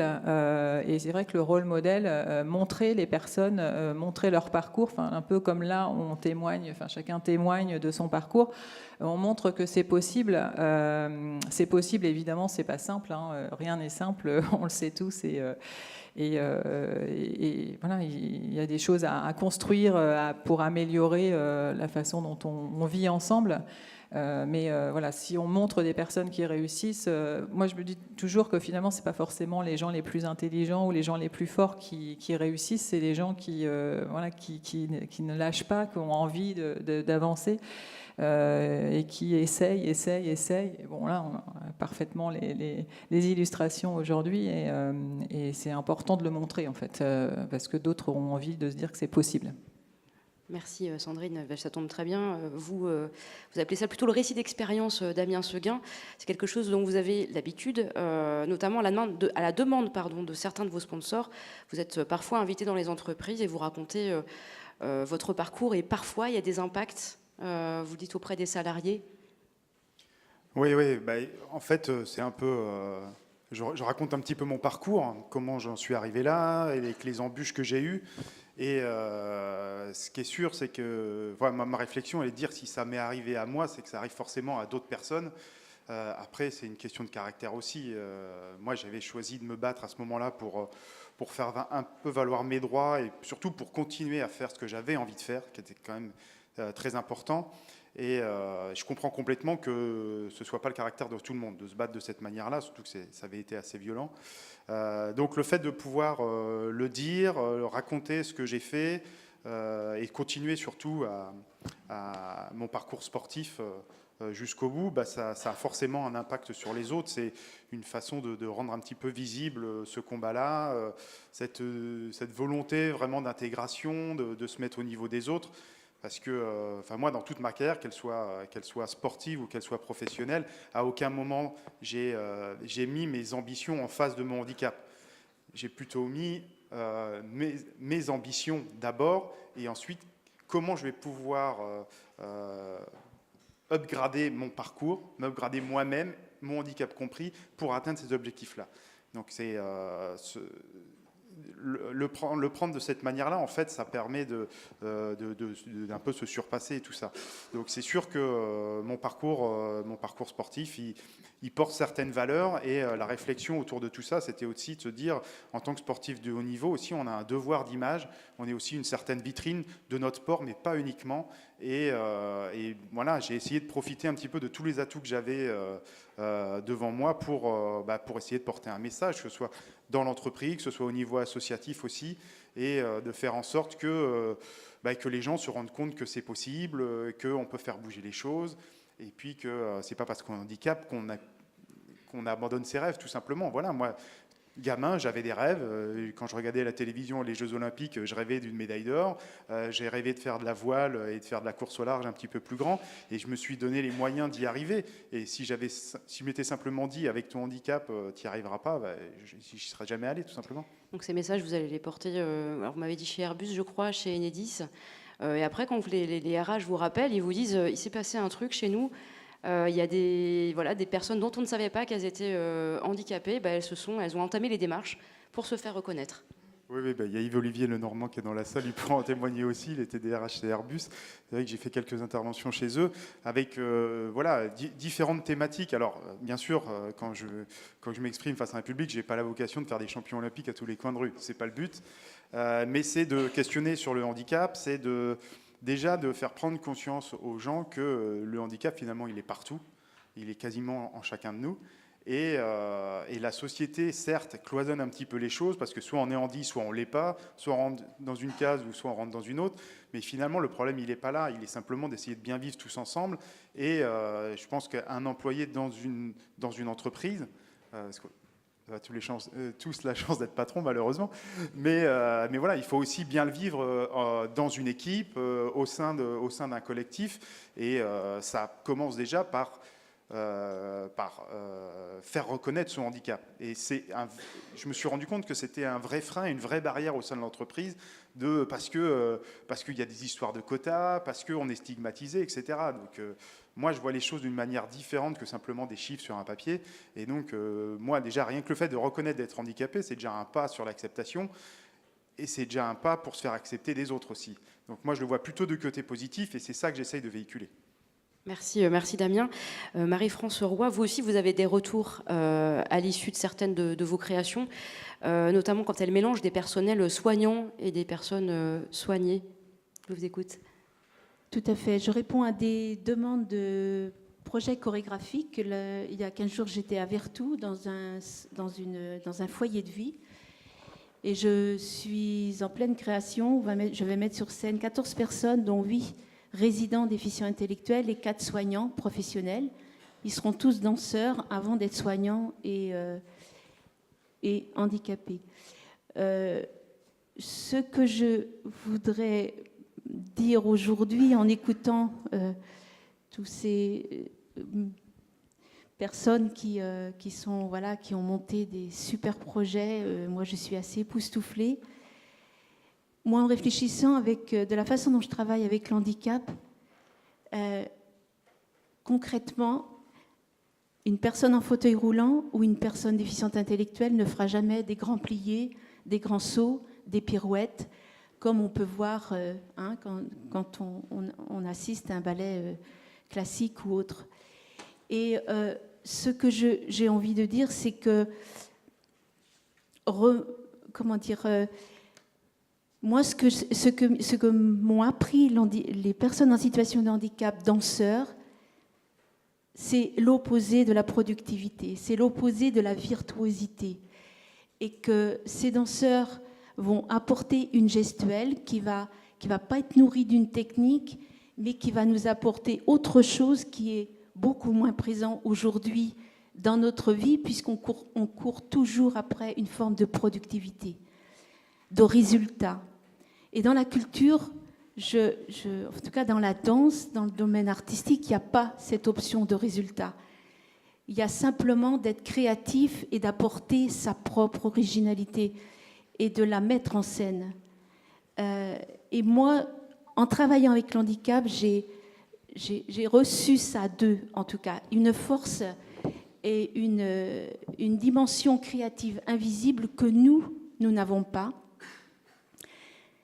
parce qu'ils ont développé d'autres sensibilités, ils ont d'autres fenêtres ouvertes sur le monde que nous, on n'a pas. Et nous, on a notre propre handicap, que eux, j'ai envie d'inverser les rôles à certains moments. Et quand ils sont sur scène, ils ne sont pas dans le regard de l'autre. Est-ce que je suis beau, grand, petit? Voilà. Est-ce que j'ai une bonne technique? Est-ce que je vais être auditionné? Est-ce qu'il va y avoir dans la salle quelqu'un qui va me remarquer? Ben non, ils nous apprennent à vivre au présent. Et ça, les personnels, quand on est dans une... Voilà. Voilà. Donc, ce que je veux dire, c'est que dans une création, les gens qui sont ou soignants ou qui travaillent avec ces danseurs-là découvrent ça. Et qu'en fait, il y a quelque chose qui est après indélébile. L'expérience chorégraphique qui va être vécue sur scène après va être indélébile dans la rencontre. Et ces soignants vont rencontrer ces résidents de manière très, très différente ensuite. Donc, vous dire que, voilà, moi, ce qui m'intéresse aussi, c'est cette notion de sensibilité. Juste une petite phrase pour vous dire que dans une autre création à Carcassonne, où il y avait des soignants et des danseurs, il y a un danseur qui me disait « Marie-France, quand je danse, parce que je suis un vrai danseur, hein, Marie-France, eh bien, quand je danse, mon cœur, il est brûlant de bonheur. » Est-ce que nous, on peut dire ça? Je ne crois pas. Merci pour ce joli témoignage. Merci Marie-France. Je reviens vers vous, Damien Seguin, et notamment sur, encore une fois, cette question des sponsors, avec cette fois la perception du handicap, mais en externe. On en avait parlé en interne tout à l'heure, cette fois-ci en externe. Quand vous étiez en phase de recherche de sponsors et donc clairement de financement, parce que pas de sponsor, pas de financement, on ne peut pas partir, il vous est arrivé souvent de ressentir que votre profil était un frein. Et du coup, ça compliquait un petit peu les choses parfois. Pour quelles raisons? Oui, forcément. De toute façon, la différence, elle questionne toujours à un moment. Donc, c'est sûr que je ne rentre pas dans un schéma classique de recherche de partenaires, etc. Même en ayant les mêmes objectifs finaux que je veux dire, les autres personnes, par exemple, qui veulent participer au Vendée Globe, je ne l'aborde pas de la même façon quand je recherche des partenaires, parce que forcément, je vais jouer sur quelque chose qui est différent, même si sportivement, je peux me mettre à la hauteur de mes concurrents et des personnes qui vont y participer. Il y a quelque chose en plus ou quelque chose en moins, toujours. Et là-dessus, c'est assez rigolo parce que du coup, en fait, je me suis rendu compte que les choses s'inversaient. Disons que ce qui devait être un frein, finalement, est devenu presque un atout. Parce que j'ai un profil particulier, parce que si je vais être le premier à faire le Vendée Globe en étant en situation de handicap, donc d'un coup, mon handicap, ça devient quelque chose d'intéressant en termes de communication pour une entreprise, parce qu'ils vont pouvoir communiquer sur des valeurs d'intégration, d'inclusion, etc. Mais ça, il faut qu'elles le perçoivent comme potentiellement un atout de communication. Et à côté de ça, moi, j'ai déjà eu des rendez-vous qui se sont très bien passés, mais qui se sont très mal terminés, tout simplement parce que je me suis rendu compte que les dirigeants, les patrons, les personnes de la communication ne savaient absolument pas gérer cette notion de handicap, en disant le projet il est super, mais la notion de handicap, la communication autour de ça, on est incapable de la gérer. On va être taxé d'opportuniste parce qu'on sponsorise quelqu'un d'à part qui sera mis sous le feu des projecteurs lors de cette course-là. Donc, on n'est pas capable de gérer ça, donc on ne va pas avec vous.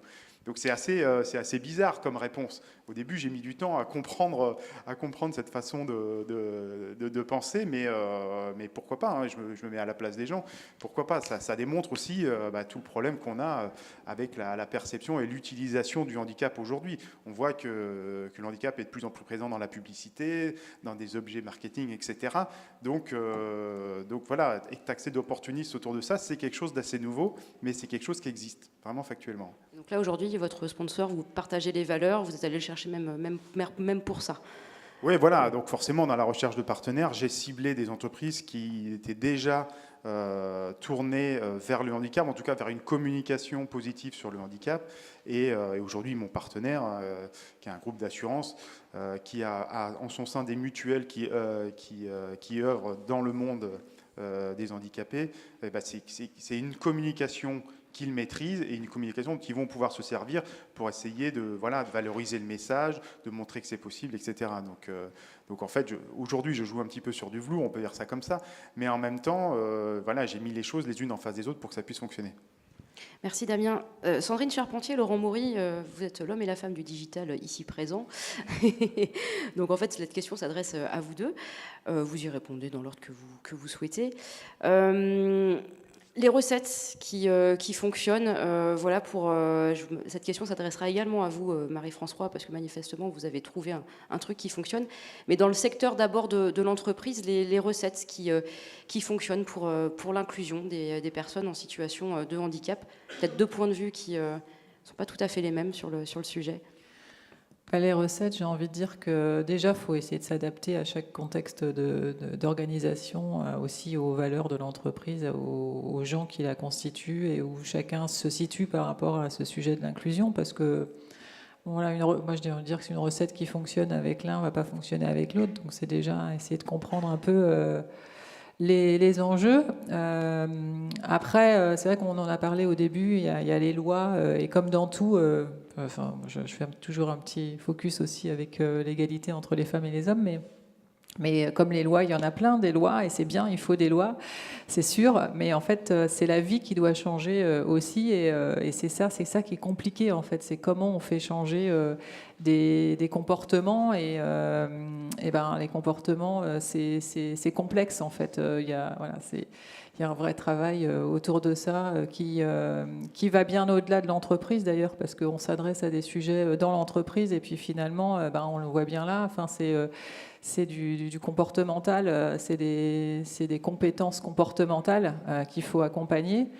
Et ces compétences comportementales, c'est vraiment pas simple, parce qu'on rentre sur des sujets qui sont des sujets d'éducation, des sujets aussi de différence, qui sont de la différence d'attitude par rapport à la religion, à des comportements de modèles familiaux, plein de choses. Donc c'est quand même pas évident, c'est pas un sujet simple, mais le premier sujet, c'est la sensibilisation, bien évidemment, parce que quand les choses sont dites, ça va quand même mieux, déjà dans l'organisation. Et puis après, c'est bon. Alors j'entends l'histoire finalement de se dire je vais faire attention ce qu'on pourrait appeler du greenwashing ou du équivalent, je sais pas, de fonctionnement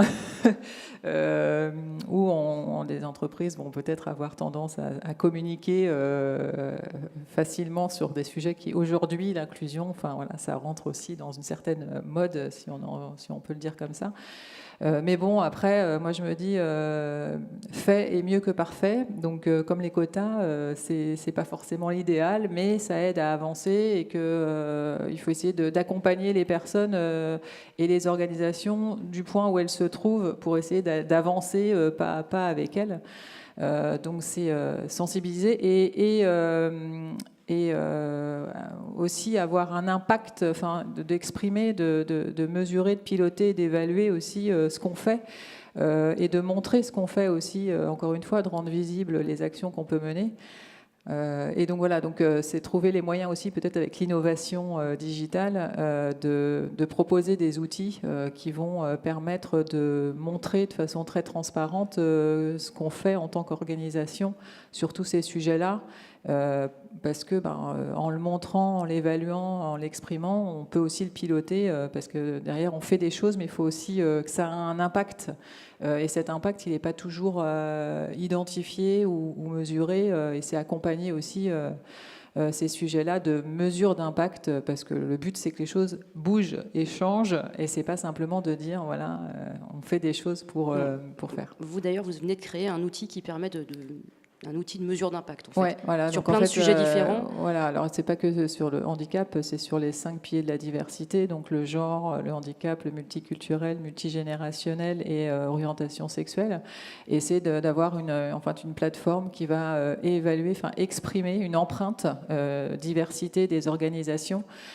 Qui va exprimer, afficher de façon ouverte et transparente, puisque tout le monde y aura accès, l'état des lieux, l'empreinte diversité des organisations qui sera accessible à tous et qui permettra aux organisations de voir où elles en sont, de faire un peu leur bilan d'empreinte sur tous ces sujets-là et de se comparer, de s'évaluer, plutôt dans une dynamique de montrer tout ce qui est fait aussi et d'exprimer tout ce qui est fait et d'aller plus loin en voyant aussi d'autres initiatives qui peuvent être menées ou intégrées dans les organisations. C'est vraiment un outil qui se veut au service des organisations pour avancer et continuer avec l'humain, parce que finalement, on mesure plein de choses, mais l'empreinte de l'humain dans l'organisation, finalement, aujourd'hui, elle n'est pas forcément traitée. Merci pour cette idée, cette belle idée. Laurent Maury, Sandrine, vous avez évoqué les politiques de quotas, en disant bon, c'est pas l'idéal, mais bon, voilà la réaction de Laurent Maury que j'attendais. Les quotas, ça veut dire un peu la discrimination positive, mais vous, ça vous plaît pas du tout, Laurent Maury? C'est une façon de se déculpabiliser définitivement. Ça y est, on a les 6% de handicapés, c'est bon, on peut y aller. Voilà, on paiera moins cher la CFE, c'est top. Je ne sais plus de quoi on est exonéré d'ailleurs, ou pas exonéré en fonction du nombre, c'est assez compliqué. Non, moi je suis tout à fait d'accord avec ce que vous venez de dire, c'est tout à fait ça. Les quotas, c'est à la fois bien et pas bien, c'est comme la langue des Op, c'est la meilleure et la pire des choses. Donc il y a des choses très positives dedans, des choses très négatives. C'est déjà bien que ça existe, je suis d'accord avec ce qui vient d'être dit. En revanche, une fois qu'on a les 6%, il ne se passe rien. C'est-à-dire, s'il n'y a pas une logique de ressources humaines adaptée à l'intégration des personnes handicapées, et puis en plus de chaque handicap, parce qu'il y a des choses qui ont été dites par Damien tout à l'heure qui sont très vraies, on est tous handicapés. Moi, j'ai un môme qui est EIP, là. Il a 4 ans, il est à l'école Arborescence à Nantes. Heureusement qu'on a trouvé l'école Arborescence à Nantes, parce que ça faisait 4 ans qu'on faisait des cauchemars toutes les nuits. Donc il est handicapé, pourtant il a un QI hors norme. Donc c'est une autre forme de handicap. On est tous handicapés, au final. Et donc mettre des quotas sur quoi? Sur un certain niveau qui correspond à une reconnaissance de la qualité de travailleur handicapé. C'est aussi grotesque qu'utile. Mais en définitive, il y a un vrai problème de pédagogie, déjà dès l'école maternelle. Il y a un problème de compréhension d'autrui, de la différence, du fait que cette différence, c'est de la tarte à la crème, tout ce que je vous dis là, mais c'est vrai, elle enrichit. Nous, on cherche des personnes handicapées chez Smart Macadam. Donc allez-y, si vous avez un handicap, vous pouvez taper à notre porte. On cherche des compétences portées par des gens handicapés. Pas parce qu'ils sont handicapés et qu'on a besoin des 6%, on est une start-up, donc on n'est pas concerné, mais juste parce que d'expérience, ça crée énormément de richesse. Alors, il y a cet effet d'ailleurs qui devient un effet incroyable, c'est vous mettez une personne handicapée dans une équipe, il y a des gens qui vous disent c'est extraordinaire, ça a créé une valeur fantastique. Comme si être handicapé, c'était ce qu'on appelle en mathématiques un prédicat collectivisant pour l'empathie. Non, arrêtons. C'est pas un prédicat collectivisant du tout. C'est un truc qui fait, vous voyez, que ça va générer des effets positifs comme des ronds dans l'eau, en bulle, autour de la personne en question. C'est pire, ça lui donne une responsabilité infernale à porter. Non, soyons très simples. Les handicapés, ils sont handicapés. Ok, aidons-les, essayons d'être positifs, d'aller vers eux, sans que ça devienne non plus prégnant et culpabilisant. C'est ça qui est difficile, c'est qu'on est toujours sur le fil du rasoir avec une personne différente. Voilà, donc moi j'ai toujours défendu, j'ai toujours essayé dans ma carrière de défendre les gens différents parce que c'est ceux qui m'ont apporté le plus d'un point de vue expérimental. du point de vue purement humain aussi, parce que des entreprises, c'est quand même des affaires d'hommes. Donc, nous, on rêve là, on est sur un projet, en plus du projet sur les maladies neurodégénératives, on rêve de faire courir un aveugle sans canne.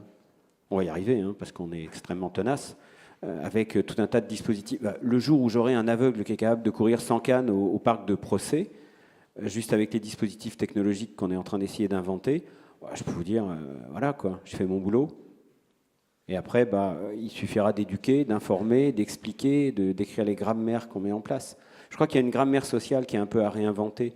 Je suis d'accord, on est dans de la logique de contrôle des processus. Moi, on m'a appris à parler des bidas, de machin, etc. Ça me sert foutrement à rien, tout ça. Au final, ce qu'il me faut, c'est arriver à faire des produits qui sont utiles à la communauté, pas utiles d'un point de vue marketing. Je comprends qu'il y ait du marketing. C'est intéressant, d'ailleurs, le marketing sur le handicap, c'est très intéressant aussi, parce que finalement, on en parle.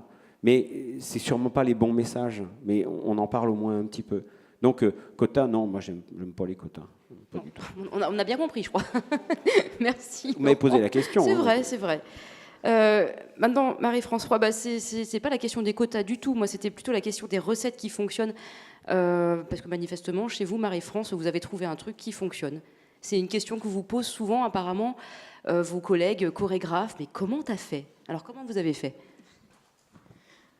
Comment j'ai fait? D'abord, ils sont déjà venus frapper à ma porte. Donc, alors, comment j'ai fait? Moi, je crois que j'aime travailler avec les gens. Voilà, j'aime travailler avec des gens différents. J'aime travailler déjà sculpturalement avec des gens qui sont en fauteuil, des gens qui sont petits, des gens qui sont plus gros, qui sont plus menus. Montre que la différence artistique des corps, elle est là. Elle est sculpturalement là. Et moi, ce qui me porte aussi dans ce travail, c'est d'associer nos différences, c'est-à-dire qu'effectivement, quelqu'un qui est en fauteuil, il ne va pas donner la même gestuelle que quelqu'un qui est déficient ou quelqu'un qui a fait le conservatoire ou moi-même. Et j'aime jouer avec ces différences, j'aime chorégraphier avec ces potentiels créatifs différents. Sauf que ce n'est pas aussi simple que ça. Je n'ai pas non plus envie de les mener, d'avoir beaucoup plus d'empathie que d'autres. Ils sont danseurs et s'ils sont danseurs handicapés, bien s'ils se trompent, j'ai autant d'exigences que les autres. Là où je voulais vous attirer votre attention, c'est sur le fait que j'ai des pièces qui tournent. En ce moment, j'ai une pièce qui s'appelle Du haut côté jardin et côté cour qui va être dansée pour la 17e fois à Saumur, où j'ai 16 danseurs, dont 9 sont porteurs de trisomie. Et quand je parle de cette pièce à des programmateurs ou des diffuseurs, on me dit mais c'est pas parce que vous avez des gens en situation de handicap qu'on va vous programmer. Alors là, j'ai envie d'hurler parce que d'abord je suis chorégraphe. Voilà aussi comment on peut aussi considérer que je viens vendre une pièce un peu plus avec la facilité de vente, entre guillemets, de l'handicap. Voilà. Donc, je voulais simplement souligner qu'il y a beaucoup de fragilité et oui, il faut travailler, en tout cas, l'ouverture dans le monde culturel parce que c'est pas aussi simple que ça. Je crois qu'il y a plus de travail fait dans le sport, plutôt, en tout cas, que dans la danse, et d'accepter que le danseur handicapé soit là. Parce que jusqu'à présent, il n'y a pas eu de personne à l'Opéra de Paris en situation de handicap, ni au CNDC. Il n'y a pas d'école pour ça, en tout cas. Merci. Le chemin a démarré dans le sport, mais effectivement, dans le domaine de la culture, il est encore un peu long. On s'approche de la fin du débat. J'ai une dernière question pour vous, Bastien Confet. Votre contrat avec le labo s'achève dans peu de temps. Vous allez être confronté à la recherche d'un emploi, un vrai emploi. Enfin, non pas que vous ne fassiez... Bref, est-ce que vous avez des craintes? J'ai dû faire plusieurs stages pendant mon cursus d'ingénieur et j'ai été très heureux que ce soit les enseignants qui aient trouvé les entreprises prêtes à m'accueillir. Je n'ai pas eu à les démarcher, à envoyer des CV et à passer des entretiens de recrutement qui sont souvent des obstacles majeurs rencontrés par les personnes autistes pour accéder au monde du travail. Car ces entretiens évaluent plus la façon dont nous répondons aux questions plutôt que la façon dont nous travaillons. Les employeurs sont en quelque sorte venus vers moi. Ils m'ont proposé de visiter les lieux en avance, de voir à quoi ressemble l'environnement de travail et de discuter avec les personnes qui allaient m'encadrer. Cela a vraiment été très important pour limiter le stress et me faire à l'idée de ce qui m'attendait. Cependant, décrocher un stage ou un emploi est seulement la première étape. Être capable de travailler au quotidien et de rester dans l'entreprise est un autre défi. Personnellement, mes stages ont tous été très difficiles et à chaque fois, j'ai été heureux qu'ils se terminent. À l'université, l'emploi du temps est clair, les sujets étudiés changent tout au long de la journée et les pauses sont clairement définies. En entreprise, je ne savais pas quand prendre de pause, je n'osais pas en prendre et je pouvais travailler de 7h30 du matin à 18h le soir sans m'arrêter. Mon emploi du temps l'emploi du temps était vraiment très différent des autres employés qui arrivaient vers 9h et qui prenaient un café avant de se mettre à travailler. Bien sûr, les entreprises m'ont proposé de terminer mes journées de travail plus tôt pour compenser les longues heures de travail en continu. Cependant, pouvoir partir avant tout le monde est quelque chose qui me mettait mal à l'aise. Et d'autre part, bien souvent, mes maîtres de stage venaient l'après-midi pour voir l'avancement du travail et me présenter le travail à faire ensuite. C'est donc en fin de journée que ma charge de travail était la plus élevée et m'organiser pour remettre à demain est quelque chose qui m'est difficile. Également, restant concentré de nombreuses heures d'affilée sur le même sujet, sur le même problème, est bien plus qu'épuisant. Je pense que cette différence majeure entre l'université et l'entreprise est quelque chose auquel je n'ai pas été préparée. À vrai dire, pour le moment, je ne préfère pas trop penser à la recherche d'emploi pour me focaliser sur le travail que j'ai à faire. Si cela devient un sujet trop préoccupant, je n'arriverai pas à me concentrer sur ce que je dois faire, jusqu'au point où je n'arriverai pas à effectuer mon travail actuel. Bastien, il y a des recruteurs dans la salle, des RH. Quel message est-ce que vous souhaiteriez leur faire passer ? Le message qu'il semble important de faire passer est que, contrairement à ce qu'il est facile de penser, les personnes handicapées ont beaucoup à apporter aux entreprises. Les aménagements ne sont pas quelque chose qui se met en place une fois pour toutes lors de l'arrivée au poste de travail ou lors de l'arrivée dans l'entreprise ou de la prise de poste. Les aménagements doivent constamment évoluer dans le temps. Par exemple, pendant ma thèse, les aménagements mis en place ont été progressivement en fonction du contexte. Pour conclure, je pense que beaucoup d'entreprises et d'écoles aimeraient accueillir des personnes autistes, mais ne savent pas comment s'y prendre et focalisent sur ce que la personne ne peut pas faire, plutôt que de se concentrer sur ses forces. Il n'y a pas besoin d'être un spécialiste du handicap pour savoir accueillir une personne. Les ingrédients essentiels sont la volonté, la flexibilité et l'ouverture d'esprit. Merci beaucoup Bastien. Et pour terminer cette même question à tout le monde, de manière extrêmement brève, en une phrase, quel est le message que vous souhaiteriez faire passer aux responsables des ressources humaines qui sont confrontés à cette question du handicap ? Je commence par vous, Damien Seguin. Une phrase. Une phrase, un dicton, alors. Ah, le fameux dicton de Damien Seguin, vous allez l'adorer. Non, j'ai revisité un petit dicton qui dit « Il ne faut jamais remettre à demain ce qu'on peut faire avec une seule ». Voilà, simplement. Voilà. Ah oui, merci. Oui, ça mérite des applaudissements, je suis assez d'accord. Sandrine Charpentier ? Que dire après ça ? Non, le message, je pense que voilà, on l'a fortement partagé aujourd'hui, c'est arrêter de penser en silo et essayer de construire ensemble. Et ça nécessite des efforts, bien évidemment, dans un contexte où tout s'accélère, où on n'a pas le temps, où on a plein d'enjeux, où on est vraiment aussi parfois en forte pression dans les projets, dans les missions qu'on mène. Mais c'est que forcément, pour moi, la diversité, c'est un facteur de performance. Et social, oui, mais pas que, économique. Donc, je tiens à le dire aussi, c'est important, les deux vont dans le bon sens. Laurent Maury ? Alors d'abord, je voudrais dire à Bastien que potentiellement, je l'embauche. En plus, on travaille déjà avec le LNS de Zen, donc tout va bien. Bon, moi, je dirais juste que handicap ne veut pas dire handicap au travail. Il ne faut pas confondre handicap et handicap au travail. Les handicapés que j'ai pu embaucher ont toujours surperformé par rapport aux personnes valides. Donc il faut arrêter. On ne peut pas imaginer ce que ce garçon ici doit faire dans l'humilité qui est la sienne pour compenser son handicap et faire 6e au quoi d'ailleurs ? Route du Rhum. À la route du Rhum ? Ouais, bon, mettez-moi sur un bateau, vous allez voir. Donc non, embaucher des handicapés, c'est des gens à la fois pas comme les autres et comme les autres, mais ils surperforment en général. Marie-France Roy ? Alors moi, voilà, je m'adresse plus peut-être aux gens de la culture, mais je voudrais terminer en disant ouvrir un espace à une œuvre chorégraphique avec le bonus du respect d'une singularité dans la perspective d'une espérance humaine et créative. Merci Marie. Oh, c'était bien, c'était succinct. Merci Marie-France. Hop, vous pouvez reposer le micro. Merci à tous pour votre participation. Avant de passer aux questions du public, je voulais juste vous rappeler l'exposition Rock, qui est ouverte à vous à l'issue du débat. Je vous conseille aussi, moi je l'ai vu et il m'a énormément touché, ce documentaire qui a été consacré à la compagnie de Marie-France Roy qui s'appelle « Je suis bien, je vole ». Vous pouvez le trouver très très facilement sur Internet. Voilà, bonjour à tous, je me présente Benoît Blino, je suis agent à personnes handicapées Ville de Nantes. Donc la compétence emploi, c'est plus la métropole. Donc moi, je m'occupe normalement de la Ville de Nantes. Mais je suis chargé d'animer ce qu'on appelle le Conseil nantais d'accessibilité universelle, qui est un conseil qui est composé de différents présidents d'associations, de gens passionnés par le handicap, d'experts du handicap.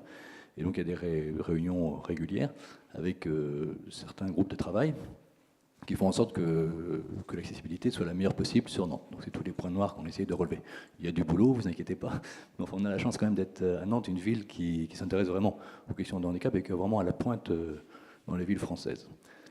Donc moi je m'étais intéressé sur une question, en vous voyant à force d'aller un peu dans toutes les réunions, c'était la question de l'handicap visuel et du numérique. Alors c'est pour ça que Laurent Maury aujourd'hui, je regrette de ne pas l'avoir rencontré en début de mandat parce que c'est une question sur laquelle on a beaucoup travaillé et malheureusement on s'est vraiment heurté à beaucoup de problèmes et donc enfin, moi c'est la question, c'est carrément direct, mais c'est Laurent Maury, votre entreprise est située où? Parce que moi j'ai du monde à vous envoyer, enfin on a travaillé vraiment sur cette question et on a eu Yves-Olivier Lenormand qui nous a beaucoup aidé également, enfin on le recite une deuxième fois, mais qui s'était aussi penché avec nous sur la question, qui nous a aidés. Mais autant une personne handicapée en fauteuil dans le numérique, il n'y a pas de problème. Vous pouvez parler de M. Marquet, etc., des gens comme ça. Il y en a même qui peuvent changer de boîte, ils sont demandés partout. Mais quand on est aveugle et que l'on veut faire vraiment du digital, du numérique, il y a vraiment des gros soucis. Et ça, on n'est pas arrivé à lever ce problème. Oui, c'est effectivement un gros problème. Donc nous, on travaille dessus avec une approche qui est... alors, je ne dois pas être technique, là, on pourra se voir éventuellement après, si vous voulez, mais on travaille sur une approche qui est l'inverse de l'accessibilité. C'est-à-dire, vous avez tous des applications sur vos smartphones et vous savez que vous pouvez régler dans vos smartphones un certain nombre de réglages, procéder au réglage d'un certain nombre de contrôles qui sont relatifs à l'accessibilité de votre téléphone pour les personnes sourdes ou malvoyantes. Il faut savoir que moins de 0,4% des applications qui sont publiées sur les stores tiennent compte de ces réglages. À commencer par celle qui m'exaspère. Alors j'espère qu'il y a des gens de la SNCF ici dans la salle, parce que j'ai une guerre contre l'application Oui SNCF qui n'est toujours pas adaptée et qui non seulement ne prend pas en compte mes réglages d'accessibilité pour m'afficher un numéro de voie qui est invisible, un numéro de train qui est invisible, un numéro de place qui est illisible et un numéro de je ne sais plus quoi, il manque mon siège, voilà, qui est illisible aussi. Et en plus, elle ose, cette application, m'envoyer un pop-up avec le X, vous savez que personne ne trouve, pour louer une voiture. Donc là, on n'est plus au niveau du grotesque, on est au niveau du foutage de gueule total. Alors, pour information, je suis développeur.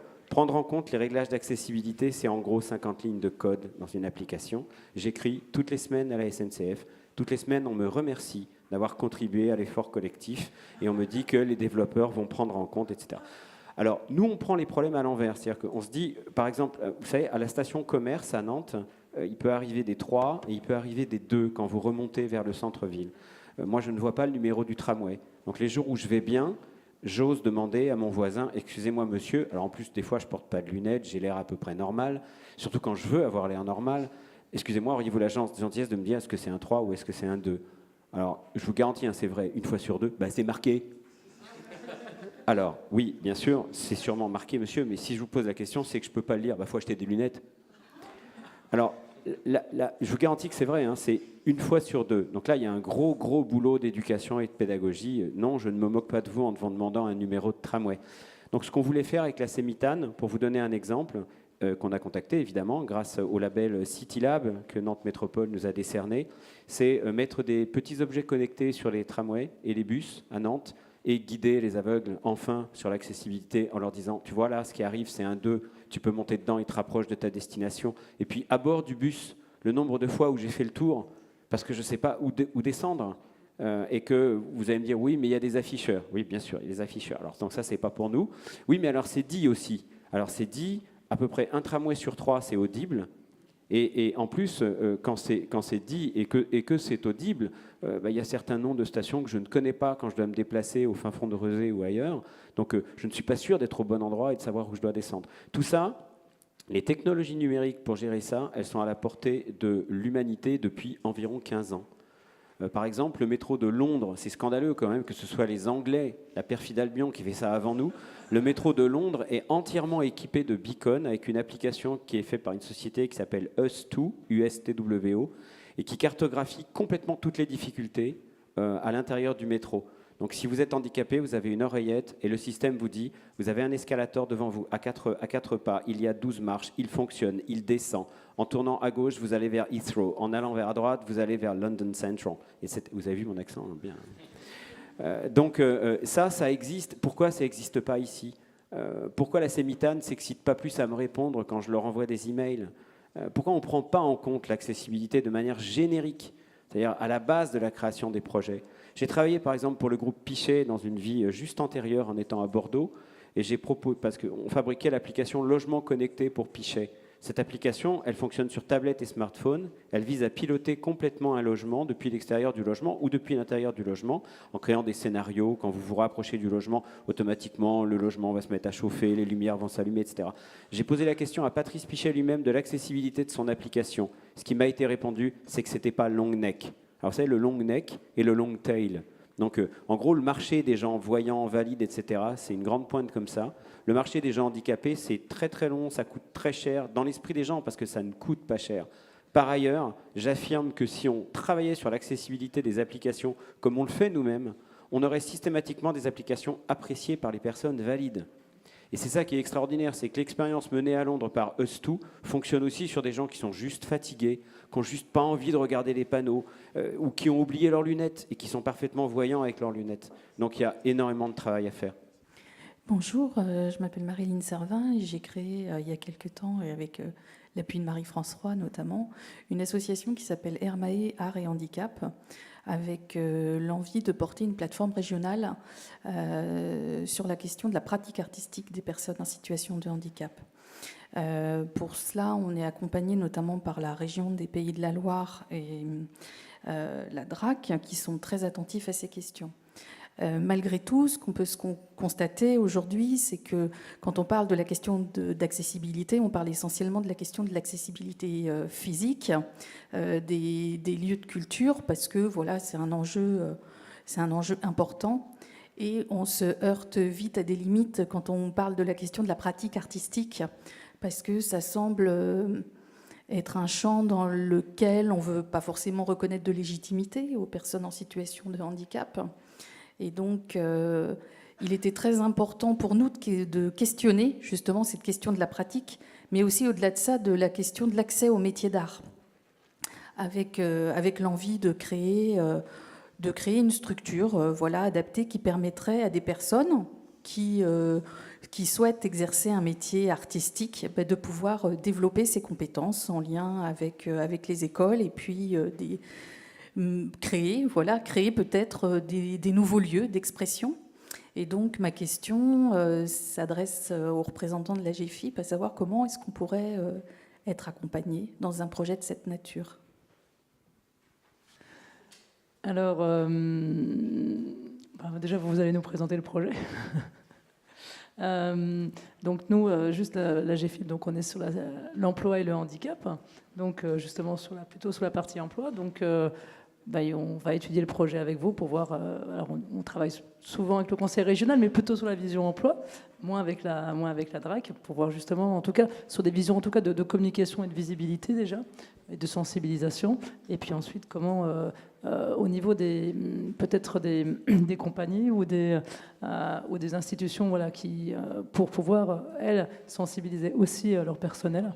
Donc je pense à Aline Pousse, qui est au fond tout au fond, je la vois, qui est notamment chez nous celle qui accompagne plus spécifiquement les entreprises de façon large aussi, et notamment sur la partie sensibilisation.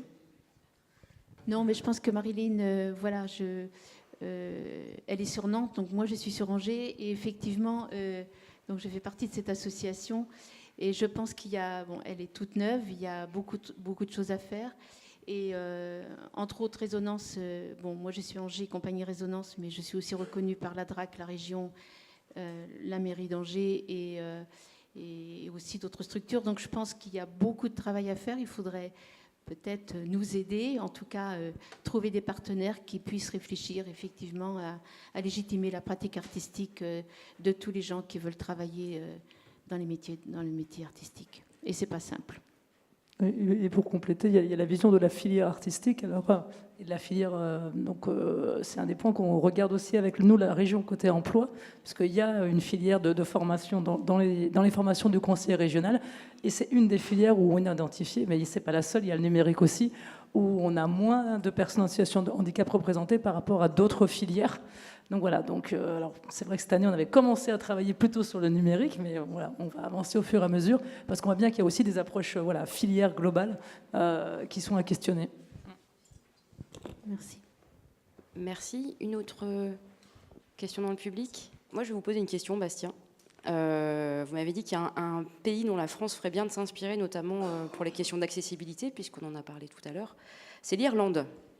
Je suis allée l'année dernière en Irlande et j'ai rencontré une association sur l'autisme qui essaie de rendre les écoles, les universités, les magasins et les entreprises accessibles.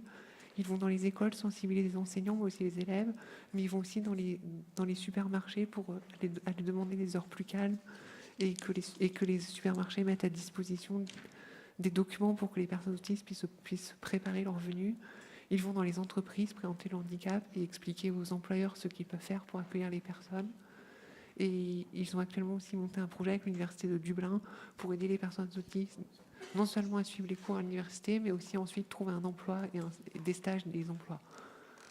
Vous-même, Bastien, vous faites un peu de lobbying, si j'ose dire, notamment dans les structures locales. Vous me parliez de la Cimitane. Vous avez été contacté par la Cimitane il y a peu de temps, après avoir créé une plaquette où vous expliquez en fait aux structures, aux responsables de structures, les spécificités des troubles de l'autisme qui sont liés à l'autisme.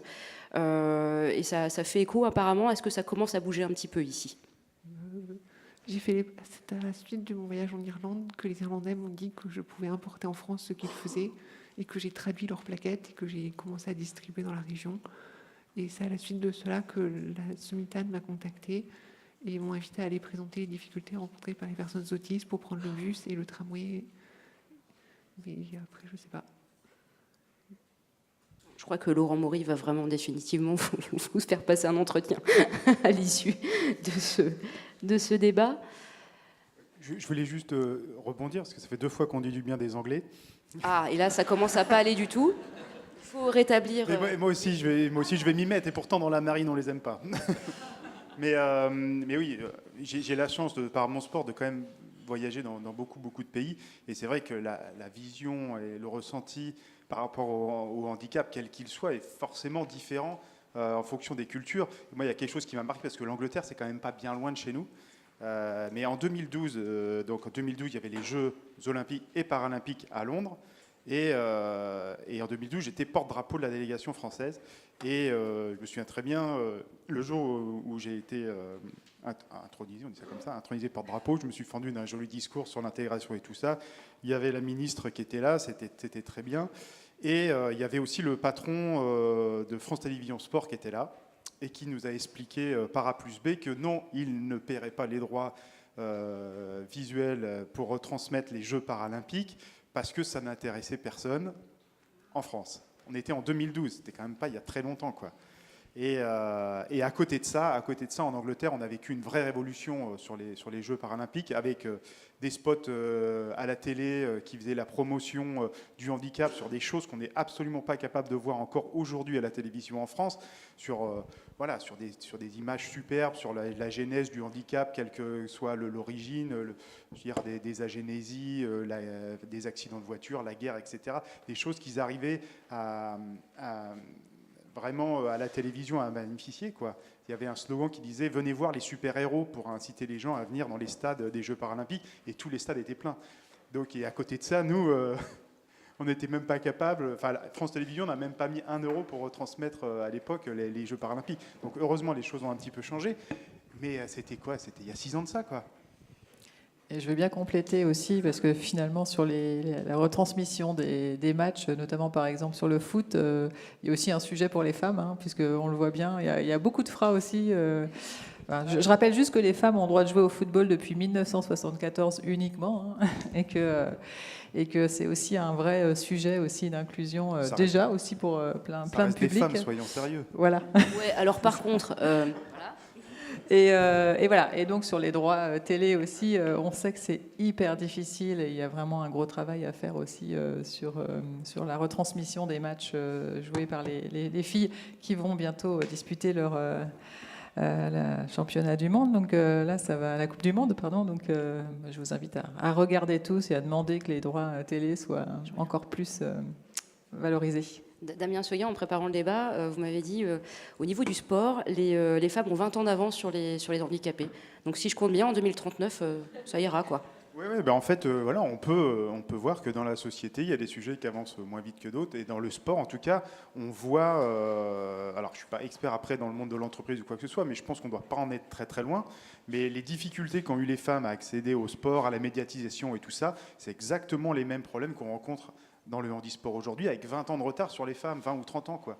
Donc les choses évoluent, oui, petit à petit, mais toujours avec un train de retard, quoi. Donc effectivement, on garde espoir parce que les choses avancent quand même, mais ça met quand même beaucoup de temps. Et puis comme je disais, en France, on n'est pas forcément en avance par rapport à nos petits copains européens, quoi. Et donc les Anglais sont assez forts, enfin l'Europe du Nord aussi, je crois. Je crois que ça a été brièvement, mais très brièvement abordé tout à l'heure. Il y avait cette notion d'inclusion qui serait, c'est un discours qu'on entend un petit peu, un facteur de cohésion dans les équipes. J'aurais bien aimé entendre Sandrine Charpentier et Laurent Maury là-dessus, et puis ceux qui veulent répondre également. Parce que là, c'est pareil, je crois c'est comme pour les quotas tout à l'heure, je crois qu'on n'a pas tout à fait les mêmes approches. Non, mais nous, par exemple, chez Incubator, on héberge une association qui s'appelle SyncCode, qui aide les personnes porteuses de handicap à se former au développement informatique. Parce que voilà, c'est aussi un secteur où il y a plein d'opportunités d'emploi et que voilà, c'est aussi un secteur où il manque de diversité.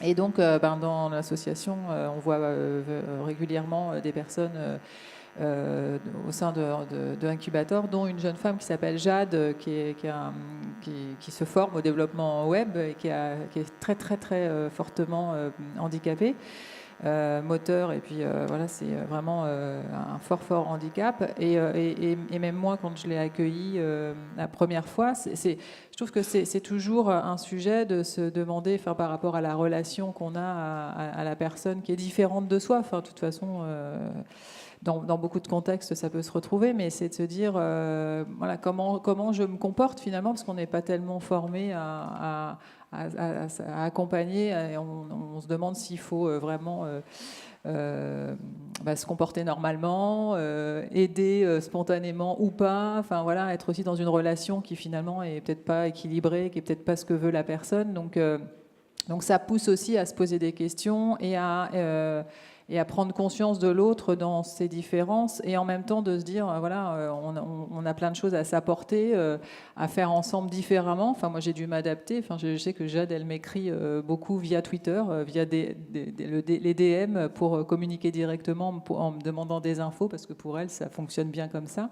Et tout ça permet finalement d'intégrer d'autres façons de se comporter, de faire, de réfléchir, qui pour moi sont importantes. Mais après, c'est pas évident. Enfin, il y a l'inclusion et le vivre ensemble, c'est pas simple, et c'est pas parce qu'on a des personnes porteuses de handicap que tout ce qu'on disait tout à l'heure, que tout à coup tout le monde va être gentil, formidable, exceptionnel, et tout va bien se passer. C'est vraiment pas simple. Mais je pense vraiment que ça pousse à réfléchir. À prendre conscience qu'il y a des besoins différents. Tu parlais de l'accessibilité, c'est hyper important. Et même moi, maintenant, voilà, dans ce que je conçois, maintenant, j'y pense, en fait, depuis que j'ai vraiment travaillé sur tous ces sujets-là. Et voilà, tout ça, ça enrichit, ça construit, mais c'est toujours s'intéresser à l'autre dans ses différences, quoi, et d'en faire un point fort.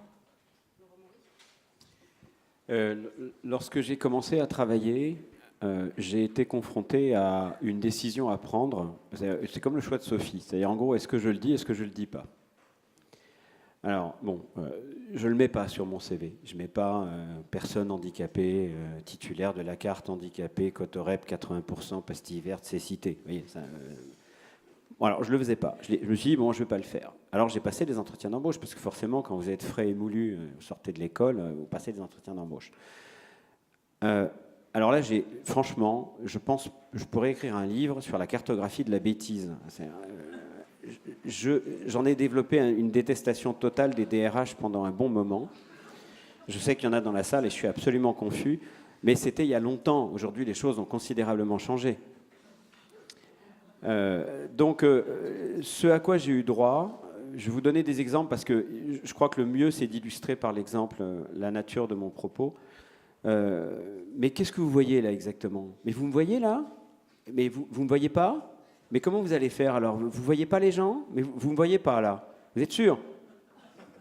Donc ça, c'est le premier truc. Donc là, on est dans la personne qui cherche absolument à casser le handicap pour se prouver à elle-même que ce n'est pas dangereux d'embaucher un handicapé. Alors c'est un comportement que je peux parfaitement comprendre. C'est-à-dire qu'intellectuellement, je vais vous dire, même à la rigueur, je serais même capable de cette bêtise si je ne la contrôlais pas, peut-être. Je ne suis pas sûr, mais enfin bon, peut-être.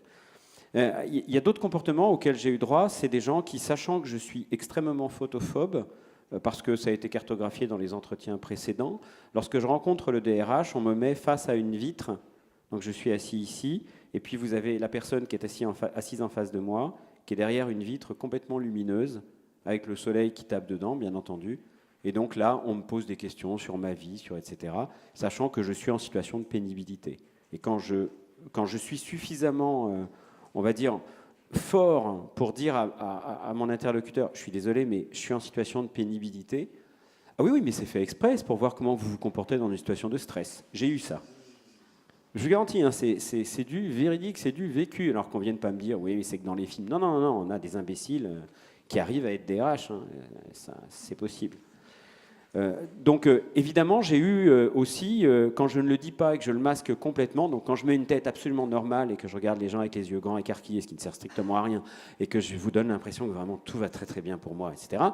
Là, je vais jusqu'au bout du processus, et puis, et c'est arrivé plusieurs fois, dans la salle d'attente pour aller signer mon contrat, je trouve un papier sur la table et je le lis à cette distance-là.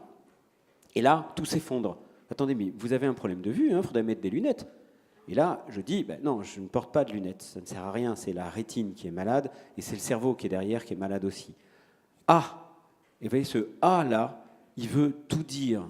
Il porte des centaines d'années d'histoire, de bêtises par rapport à la différence, et de manque d'éducation, de manque de compréhension, d'absence totale d'altérité. Et donc, le « ah », il veut dire, bon, je suis désolé, ça ne va pas être possible. Et en général, ce n'est même pas la personne qui me le dit, elle me le fait dire par sa secrétaire. C'est encore mieux. Bon, oui, sa secrétaire, je précise aussi, sa secrétaire. Merci. Voilà, donc, bon, évidemment, il y a aussi d'autres histoires, des histoires beaucoup plus heureuses. Quand je crée des produits, quand je fabrique des choses ou que je conçois des solutions, le handicap n'existe plus. C'est-à-dire qu'il y a des gens qui s'en foutent. D'abord, il y a des gens suffisamment intelligents pour s'en foutre. Ça, c'est le premier niveau d'intégration. Puis le deuxième niveau, c'est ceux qui non seulement s'en foutent, mais considèrent qu'on va peut-être essayer de vous aider un peu en informant les équipes, en les informant avec une logique qui est toujours borderline, parce qu'il ne faut pas stigmatiser le handicap, mais il ne faut pas non plus ne pas le taire, il existe.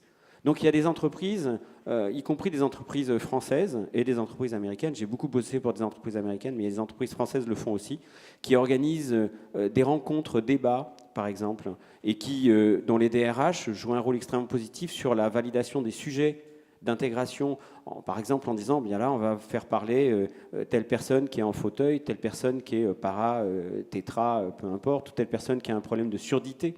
Moi, j'ai travaillé avec des gens qui étaient sourds, et qui ne le disaient pas, qui étaient complètement sourds d'une oreille, par exemple, et qui étaient en situation de pénibilité dès qu'il y avait une réunion. Vous imaginez bien que je maudis PowerPoint au dernier degré. PowerPoint est un outil de bêtise américanisé à l'extrême. Vous ne me verrez jamais utiliser du PowerPoint. Je déteste cet outil. Pourquoi? Parce qu'il préformate le concept et les idées avec un titre, des listes à puces ou des images à gauche, à droite et un pied de page. Donc on pense titre, liste à puces et pied de page. Mais pour une personne malvoyante, quand l'idée est mal formulée, vous arrivez avec un corps 15, un paquet de textes comme ça à lire, que tout le monde lit, et d'ailleurs on n'écoute même plus ce que dit le pauvre mec qui présente, parce qu'en plus la plupart du temps il est mauvais, donc voilà, et ça se termine avec, moi j'essaye de grossir comme je peux les caractères. Alors s'il vous plaît, n'employez plus de PowerPoint, ou alors si vous le faites, mettez des corps 30, puis juste 3-4 mots, regardez ce que fait Apple, c'est très bien fait. Je déteste Apple, mais c'est quand même très bien fait ce qu'ils font au niveau marketing. Donc l'intégration et l'accessibilité en entreprise, ça passe par tous ces réflexes. Ça passe par améliorer la relation, prévenir, être un peu prévenant. Ça passe par de la vigilance, par de la persévérance. Il faut être persévérant pour embaucher des handicapés. Mais je peux vous garantir que systématiquement, même en tant qu'employeur, sur 01net, j'ai embauché 90 personnes en 1 an. J'ai fait que ça pendant 1 an, quasiment. Et j'étais largement au-dessus du quota de handicapés. Mais ce n'était pas voulu en plus, parce que se présentaient à moi des gens qui avaient des handicaps. On en parlait très librement. Alors peut-être que ma parole est assez libérée sur le sujet, parce que je suis sensibilisé au problème. Mais peut-être je sais parler à une personne handicapée, parce que je n'ai pas peur de son handicap. Son handicap ne m'effraie pas. Voilà. Merci. Donc n'utilisez plus jamais de PowerPoint. Je crois que c'est une bonne conclusion. Merci à tous. Il est 11h30, c'est la fin de ce débat et de ces absences de questions. Non, je plaisante. Merci à tous. Vous êtes donc rendus disponibles pour participer. À vous les intervenants, merci à tous d'être venus. Et donc, vous pouvez vous rendre à l'exposition ROC maintenant, si vous voulez.